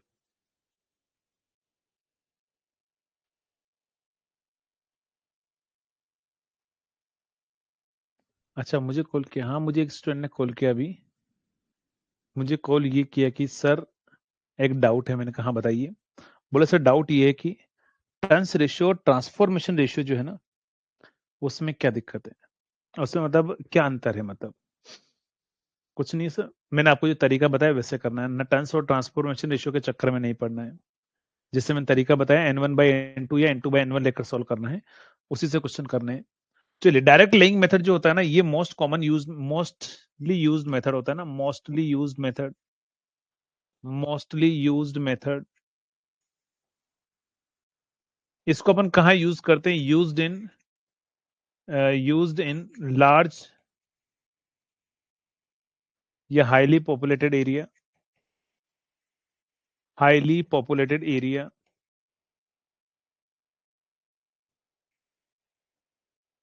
इसको अपन यूज करते हैं कहाँ पर, हाईली पॉपुलेटेड एरिया, जहां पर पब्लिक बहुत ज्यादा रहती है, वहां पर ड्रॉइंग सिस्टम यूज किया जाता है।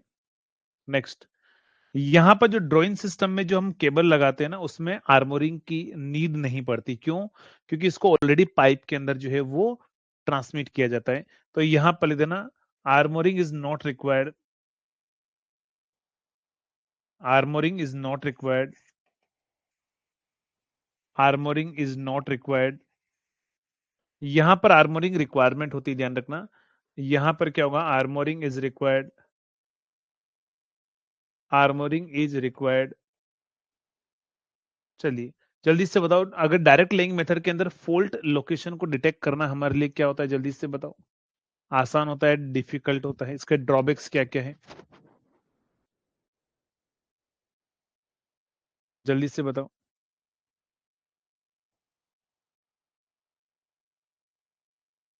फोल्ट लोकेशन को डिटेक्ट करना, वो हमारे लिए क्या होता है, ध्यान रखना, डिफिकल्ट होता है ना, इजी होता है, हार्ड होता है ना, डिफिकल्ट होता है, इजी नहीं होता है। फोल्ट डिटेक्शन जो है वो हमारे पास में क्या होता है, डिफिकल्ट होता है। आप मुझे बताओ, अगर मान लो नियर बाय जहां पर आपने केबल बिछाई है, उसके आसपास ही हमारे पास में क्या है, फिर से एक नई खुदाई चल रही है, तो उससे क्या होगा, आपकी केबल के डैमेज होने जो है, डैमेज होने का खतरा रहता है। वो हमारे पास में एक सबसे बड़ी दिक्कत हमारे पास में। तो यहाँ पर इसके लिए बहुत सारे ड्रॉबैक्स होते हैं, किसके अंदर, इसको हाईली डेंस एरिया के अंदर हम नहीं बना सकते। इसके अंदर जो है हमारे पास में क्या होगा, नियर बाय फिर से रीवर्क के टाइम पर जो है वो डैमेज होने के चांसेस होंगे, या फोल्ट किसी लोकेशन पर आया तो वहां खुदाई करके फिर से जब फोल्ट को सही करोगे तो केबल के डैमेज होने के चांसेस रहेंगे। तो बहुत सारे ड्रॉबैक्स होते हैं ना। आपसे अगला पूछेगा, इसके अंदर जो अपन ट्रेंच बनाते हैं, वो ट्रेंच जो है वो वाइड कितनी होती है हमारे पास में, और डेप्थ में कितनी होती, डीप कितनी होती, जल्दी से बताओ। डेप्थ कितनी होनी चाहिए, वाइड कितनी होनी चाहिए, ये डेटा आपको एग्जाम में डायरेक्टली पूछ सकता है। डेप्थ कितनी होनी चाहिए, जल्दी से बताओ, डेप्थ कितनी होनी चाहिए।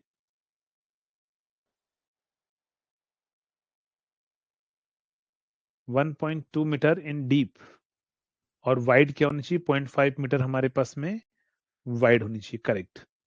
तो यहां पर लिख देना, 1.2 मीटर हमारे पास में क्या होनी चाहिए, डीप होनी चाहिए, 0.5 मीटर जो है वाइड होनी चाहिए।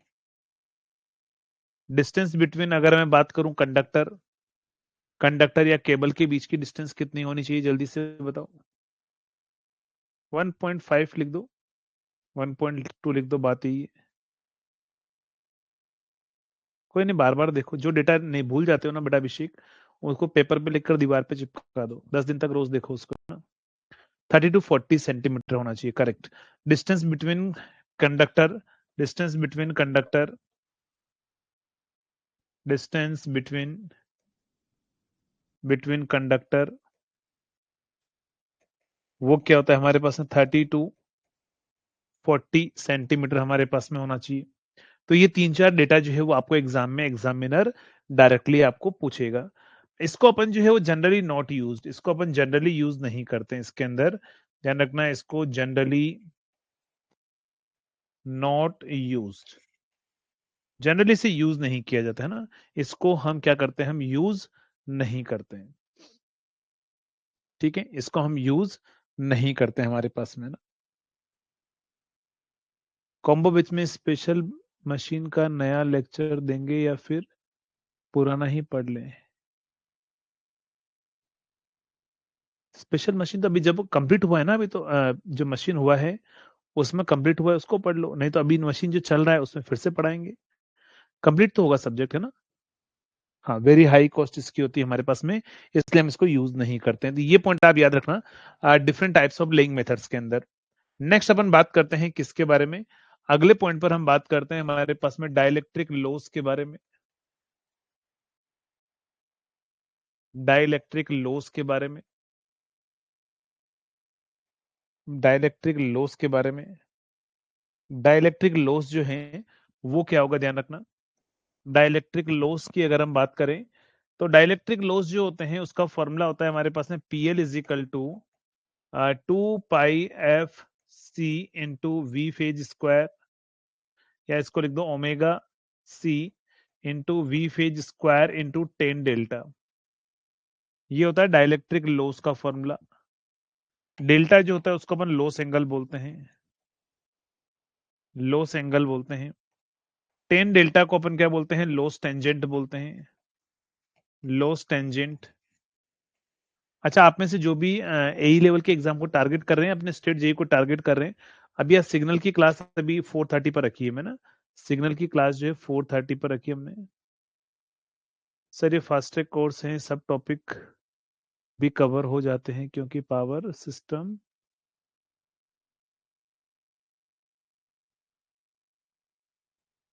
सारे टॉपिक कवर हो जाते हैं।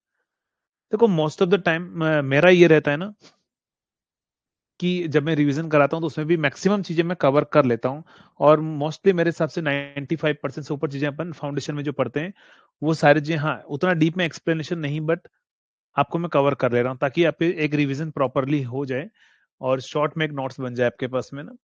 नेक्स्ट होगा हमारे पास में पावर फैक्टर, आपसे पूछेगा यहाँ पर। पावर फैक्टर जो होता है ना वो कोस फाई नहीं होता है, यहाँ पर क्या होता है साइन डेल्टा हमारे पास में होता है। क्या होता है, साइन डेल्टा जो है ये हमारे पास में क्या होता है, पावर फैक्टर यहाँ पर होता है। तो आपको एग्जामिनर क्या करेगा, आपको एग्जामिनर जो है वो डेल्टा दे देगा और आपसे पूछेगा कि बताओ पावर फैक्टर कितना होगा, तो आप यहाँ से पावर फैक्टर भी क्या कर सकते हो, आप बता सकते हो। नेक्स्ट, नेक्स्ट होगा types of insulating material. Types of insulating material, types of insulating material.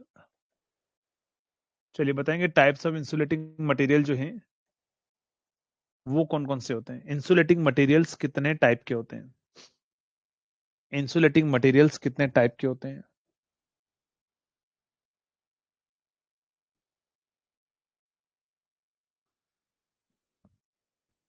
बेटा कहां पर हो गया प्रवीण, प्रवीण बोल रहे हैं कि sir types of insulating material आपने पढ़ा दिया। होल्डिंग टॉर्क और डिटेंट टॉर्क में क्या डिफरेंस होगा। दीपक इसका मतलब आपने नोट्स अच्छे से नहीं पढ़े। होल्डिंग टॉर्क और डिटेंट टॉर्क में क्या डिफरेंस होता है मैंने क्लास के अंदर पढ़ाया हुआ है, बट आपने अच्छे से नहीं पढ़ा है। टाइप्स ऑफ इंसुलेटिंग मटेरियल क्या होता है हमारे पास में, तो यहां पर हमारे पास में होता है इम्प्रीजेंटेड पेपर, इम्प्रीजेंटेड पेपर, इम्प्रीजेंटेड पेपर। नेक्स्ट होगा हमारे पास में PVC, polythene, rubber, gutta percha, gutta पर्चा।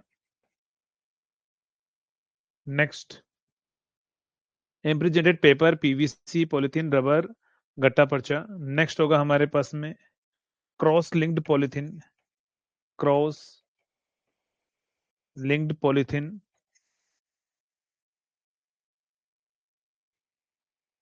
पॉलिथीन जिसको अपन बोलते हैं क्रॉस, को अपन बोलते हैं ना क्रॉस, ये cross linked polythene PE, XLPE।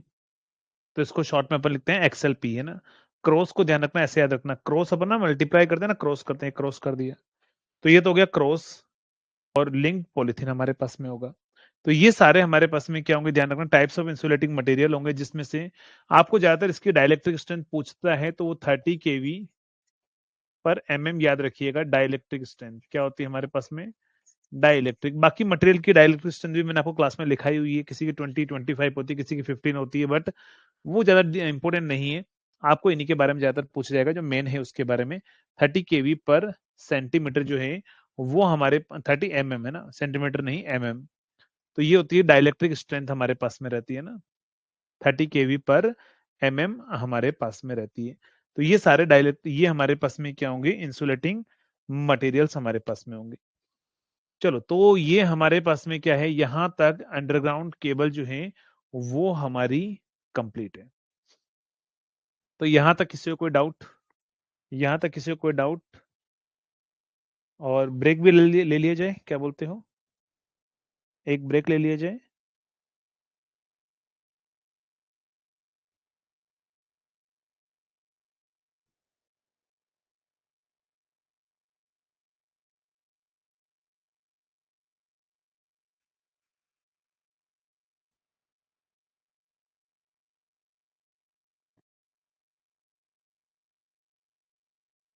चलिए, तो अपन ब्रेक लेते हैं और हम स्टार्ट करते हैं कितना, 340 पर। या फिर क्या बोलते हो, कंटिन्यू पढ़ लें क्या, 20 मिनट और पढ़ लेते हैं, फिर मैं छोड़ ही दूंगा डायरेक्टली। क्या बोलते हो, जल्दी से बताओ। पढ़ ही लेते हैं 20 मिनट, फिर मैं छोड़ ही दूंगा आपको डायरेक्टली। चलो, तो स्टार्ट करते हैं अपन आगे। नो ब्रेक, ठीक है, तो आगे बढ़ा जाए।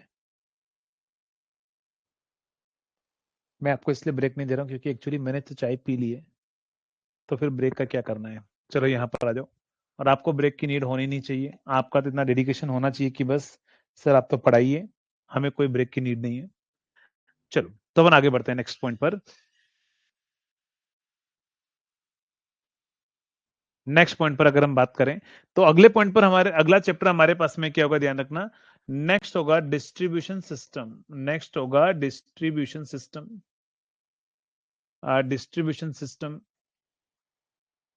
Distribution system. अगर मैं बात करूं यहां पर डिस्ट्रीब्यूशन सिस्टम के बारे में, तो डिस्ट्रीब्यूशन देखो हमारे पास में दो टाइप के होते हैं, एक होता है एसी और एक होता है डीसी। मैं पहले पढ़ा रहा हूं आपको डीसी डिस्ट्रीब्यूशन। किसके बारे में बता रहा हूं मैं आपको, डीसी डिस्ट्रीब्यूशन के बारे में। आप देखो डीसी डिस्ट्रीब्यूशन में भी बहुत सारे हमारे पास में लोडिंग होता है, टाइप्स ऑफ लोडिंग। एक मिनट वेट करना।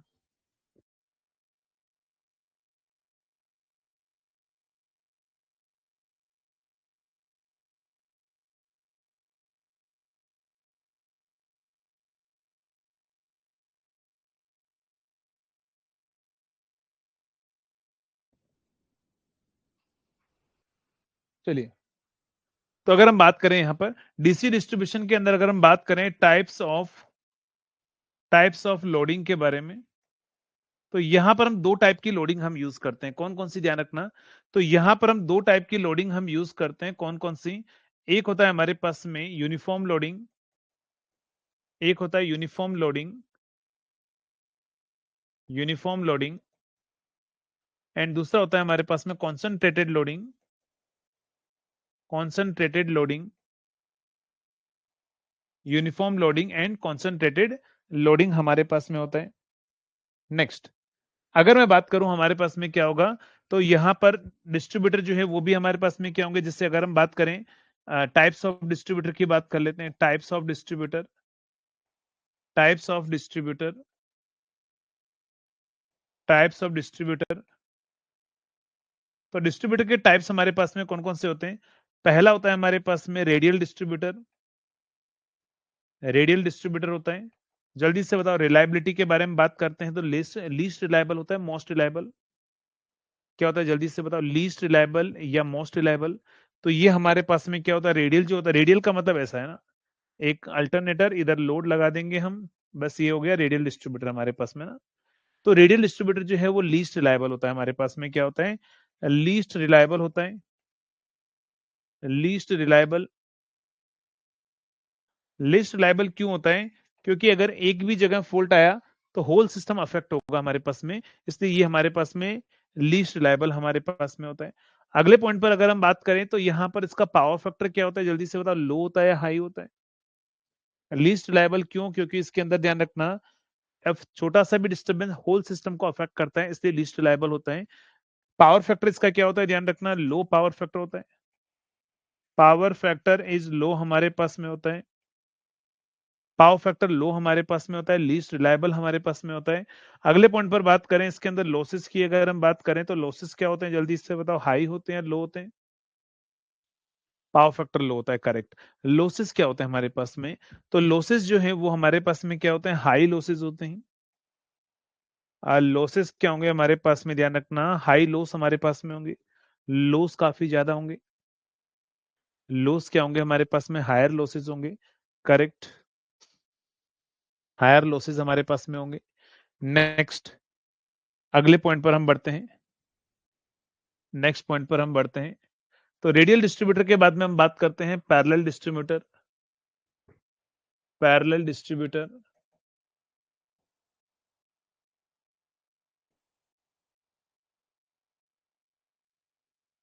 पैरेलल डिस्ट्रीब्यूटर, तो ये हमारे पास में क्या होगा, यहां पर इसे पैरेलल हम यूज करेंगे। ये पैरेलल डिस्ट्रीब्यूटर होगा। ये रिलायबल देन रेडियल रहता है ना, reliable then radian, reliable then radial. Radial से थोड़ा ज्यादा रिलायबल होता है ना, more reliable then radial, but less reliable then the ring main distributor. Next होता है हमारे पास में क्या होगा, third, ring main distributor. Ring main distributor, ring main distributor. चलिए, अगर हम रिंग मेन डिस्ट्रीब्यूटर की अगर हम बात करें तो रिंग मेन डिस्ट्रीब्यूटर जो है वो हमारे पास में क्या रहेगा, तो रिंग मेन डिस्ट्रीब्यूटर जो है वो हमारे पास में क्या होगा, सबसे हाईएस्ट रिलायबल होगा हमारे पास में, हाईएस्ट रिलायबल होगा हमारे पास में, हाईएस्ट पावर फैक्टर होगा, हाईएस्ट पावर फैक्टर होगा, लीस्ट हमारे पास में लॉसेस होंगे, लीस्ट हमारे पास में लॉसेस होंगे। नेक्स्ट होगा इंटरकनेक्टेड डिस्ट्रीब्यूटर, है ना। नेक्स्ट होगा हमारे पास में, करेक्ट। नेक्स्ट इंटरकनेक्टेड डिस्ट्रीब्यूटर, इसमें क्या होगा, ध्यान रखना, रेडियल के अंदर जो रिंग मेन के अंदर ऐसा होगा कि ये हमारा डिस्ट्रीब्यूटर है, इधर इधर लोड होगा,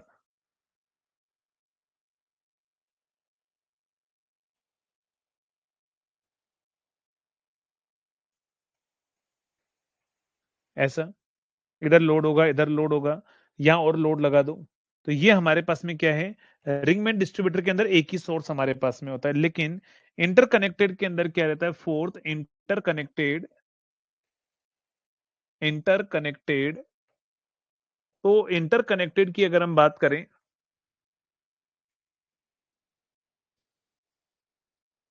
तो इंटरकनेक्टेड में ऐसा होगा, ध्यान रखना,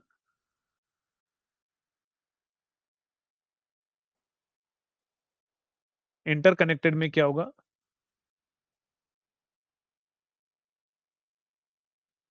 ऐसा कुछ है, ये दो अल्टरनेटर हैं, ऐसा भी कनेक्टेड है, इधर लोड है उधर लोड है। इंटरकनेक्टेड में क्या होता है, मोर देन हमारे पास में सोर्स होते हैं ना, इंटरकनेक्टेड में क्या होता है, मोर देन टू सोर्स होते हैं, more than two source, sorry more than one लिख देना, more than one source, two और मोर देन टू लिख सकते हो, नहीं तो मोर देन वन सोर्स हमारे पास में होते हैं।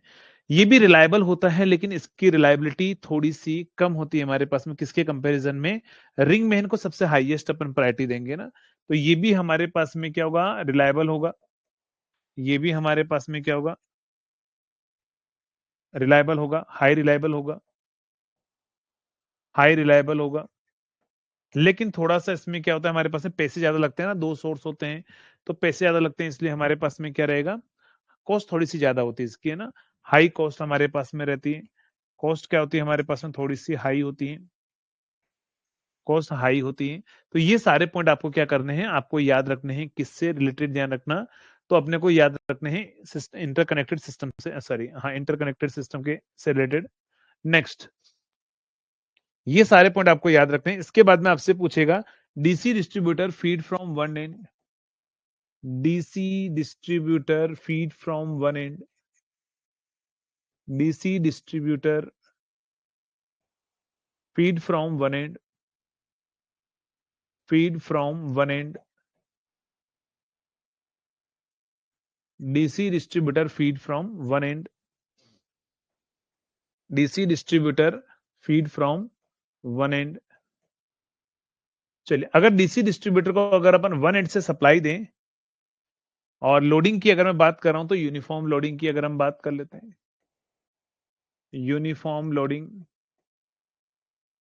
यूनिफॉर्म लोडिंग का मतलब क्या होगा? तो ये हमारे पास में डीसी डिस्ट्रीब्यूटर है, ये ए बी डिस्ट्रीब्यूटर हमारे पास में है, और ये सी पॉइंट हमारे पास में है, जो एक्स डिस्टेंस पर है फीडिंग पॉइंट ए से। यहां से अपन क्या कर रहे हैं? फीड कर रहे हैं, वी ए वोल्टेज है।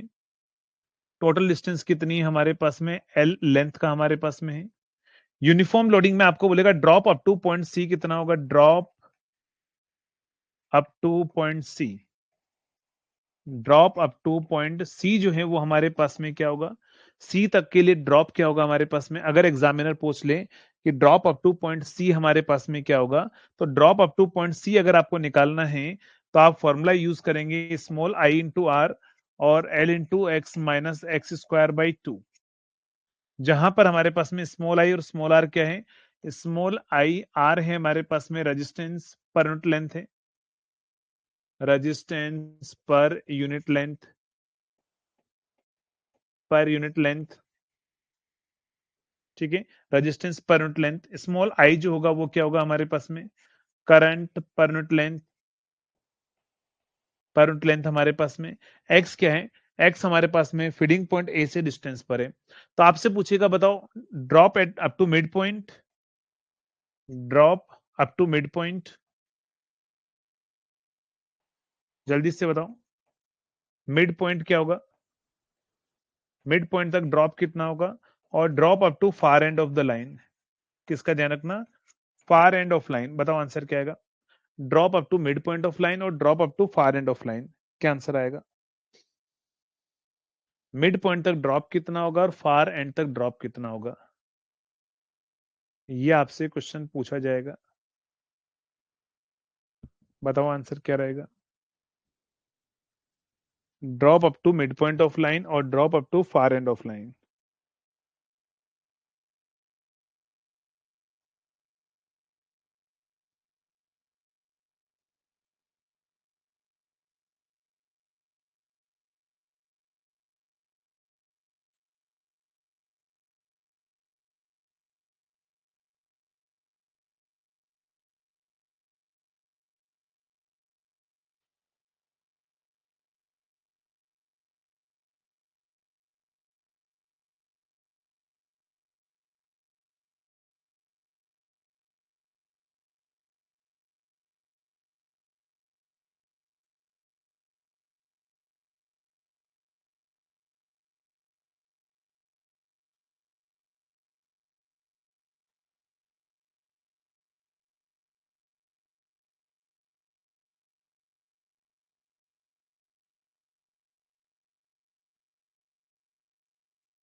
नहीं, नया स्मार्ट बोर्ड अब लेंगे, अभी तक नहीं लिए हैं।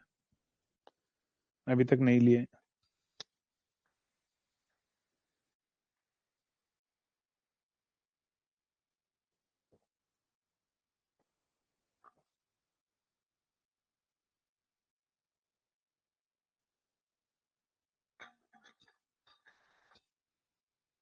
मैं सोच रहा हूँ कि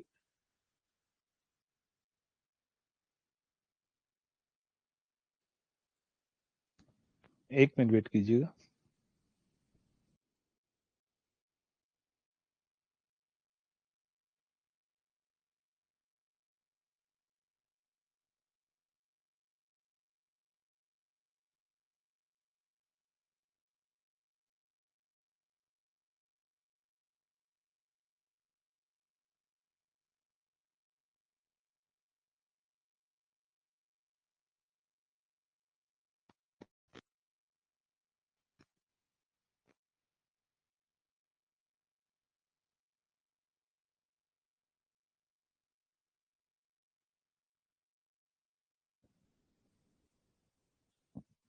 एक मिनट के लिए स्क्रीन थोड़ी सी ब्लैंक होगी आपकी।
चलिए,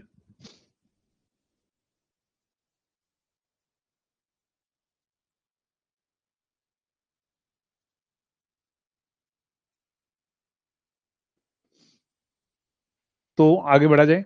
drop up to mid point of the line क्या था? अभी बताओ, थोड़ा सा क्लियरिटी सही हुई है?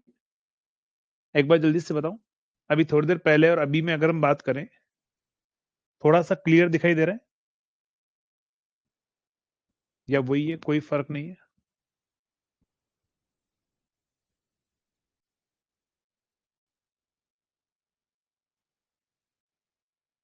थोड़ा क्लियर हुआ है? चलिए, बस ही चेक करना था मुझे एक्चुअली, कि थोड़ा सा क्लियर हुआ है कि नहीं हुआ है। तो अगर हम बात करें यहाँ पर DC distributor feed from one and की अगर हम बात करें, तो फीड फ्रॉम वन एंड के अंदर क्या आएगा, ध्यान रखना। मिड पॉइंट की अगर हम बात करें तो यहाँ x/2 कर देना। अगर आप x/2 करोगे 3IR/8 आया होगा ना, 3IR/8 आया होगा।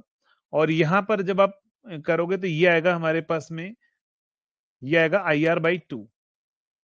तो ये दो रिजल्ट आएंगे, वेयर IR क्या होगा, कैपिटल आई जो होगा वो स्मॉल आई इंटू लेंथ रहेगा, कैपिटल आर होगा वो स्मॉल आर इंटू लेंथ रहेगा। ये दो रिजल्ट आए हैं,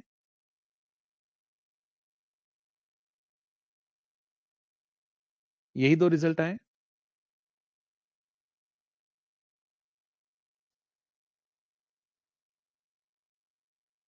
अरे थोड़ा सा व्हाइटनेस बढ़ गया। ठीक है,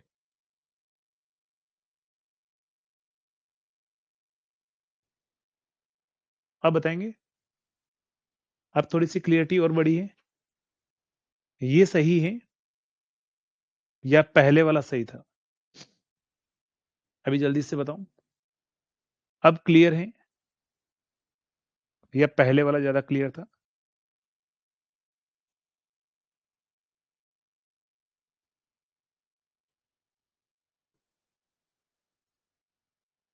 ये वाला सही है। मैजिक नहीं कर रहा हूं, एक्चुअली मैं चेक कर रहा हूं कि आपके लिए क्लियरिटी कहां पर जो है वो अच्छी दिखेगी, बस वो चेक कर रहा हूं। क्योंकि बोर्ड एक्चुअली चेंज करने का मतलब ये था कि क्लियरिटी पहले अच्छी नहीं आ रही थी, इसलिए बोर्ड तो मैंने कहा एक बार हिट एंड ट्रायल कर लेते हैं, इस पर क्या दिक्कत आ रही है। ये अच्छा लग रहा है ना, चलिए ठीक है, तो अपन इसको यही रखते हैं ना। तो ये था हमारे पास में distributor feed from one and के बारे में। टाइम कितना हो गया? चलिए एक को लिख देते हैं अपन, distributor feed from both end. Next होगा distributor feed from both end both end distributor feed from both end की अगर हम बात करें, और बोथ एंड पर अगर हमारे पास में बात करते हैं, हमें पूछा जाएगा drop up to point C, मतलब यहां से भी अपन सप्लाई दे रहे हैं, इधर से भी हम सप्लाई दे रहे हैं। ये वी ए वोल्टेज होगा, ये हमारे पास में वी बी वोल्टेज होगा, ये ए और ये बी है। फीडिंग पॉइंट ए से एक्स डिस्टेंस पर हमारे पास में है, तो ड्रॉप अप टू क्या होगा? Drop up to point drop up to point C कितना होगा? तो ये रहेगा हमारे पास में I R by two, small I R by two, और ये क्या आएगा? L into X minus X square कर दीजिए, तो ये आएगा drop up to point C. तो ड्रॉप हमारे पास में बोल दिया जाए अप टू मिड पॉइंट कितना होगा? मिड पॉइंट कितना होगा? मिड पॉइंट पर यहां पर क्या करोगे? एक्स बाई टू पुट कर दीजिए, तो ये कितनी वैल्यू आ रही जल्दी से बताओ। Drop up to mid point कितना होगा? Drop up to mid point हमारे पास में क्या होगा? तो drop up to mid point जो है वो हमारे पास में रहेगा क्या चीज? I R by A T आएगा। I R by A T आएगा ना। चलिए I R by eight correct answer है ना। तो यहां पर क्या होगा? आई आर बाई एट हमारे पास में आंसर करेक्ट होगा। तो ये जो मैंने आपको बताया है, ये मैंने बताया यूनिफॉर्म लोडिंग के बारे में ना। अब हम कल पढ़ेंगे कॉन्सेंट्रेटेड लोडिंग के साथ में क्या होता है, कुछ न्यूमेरिकल उसमें करेंगे। फिर उसके बाद में कल पावर फैक्टर इंप्रूवमेंट पढ़ेंगे, इंसुलेटेड टॉपिक पढ़ेंगे, छोटे छोटे टॉपिक से।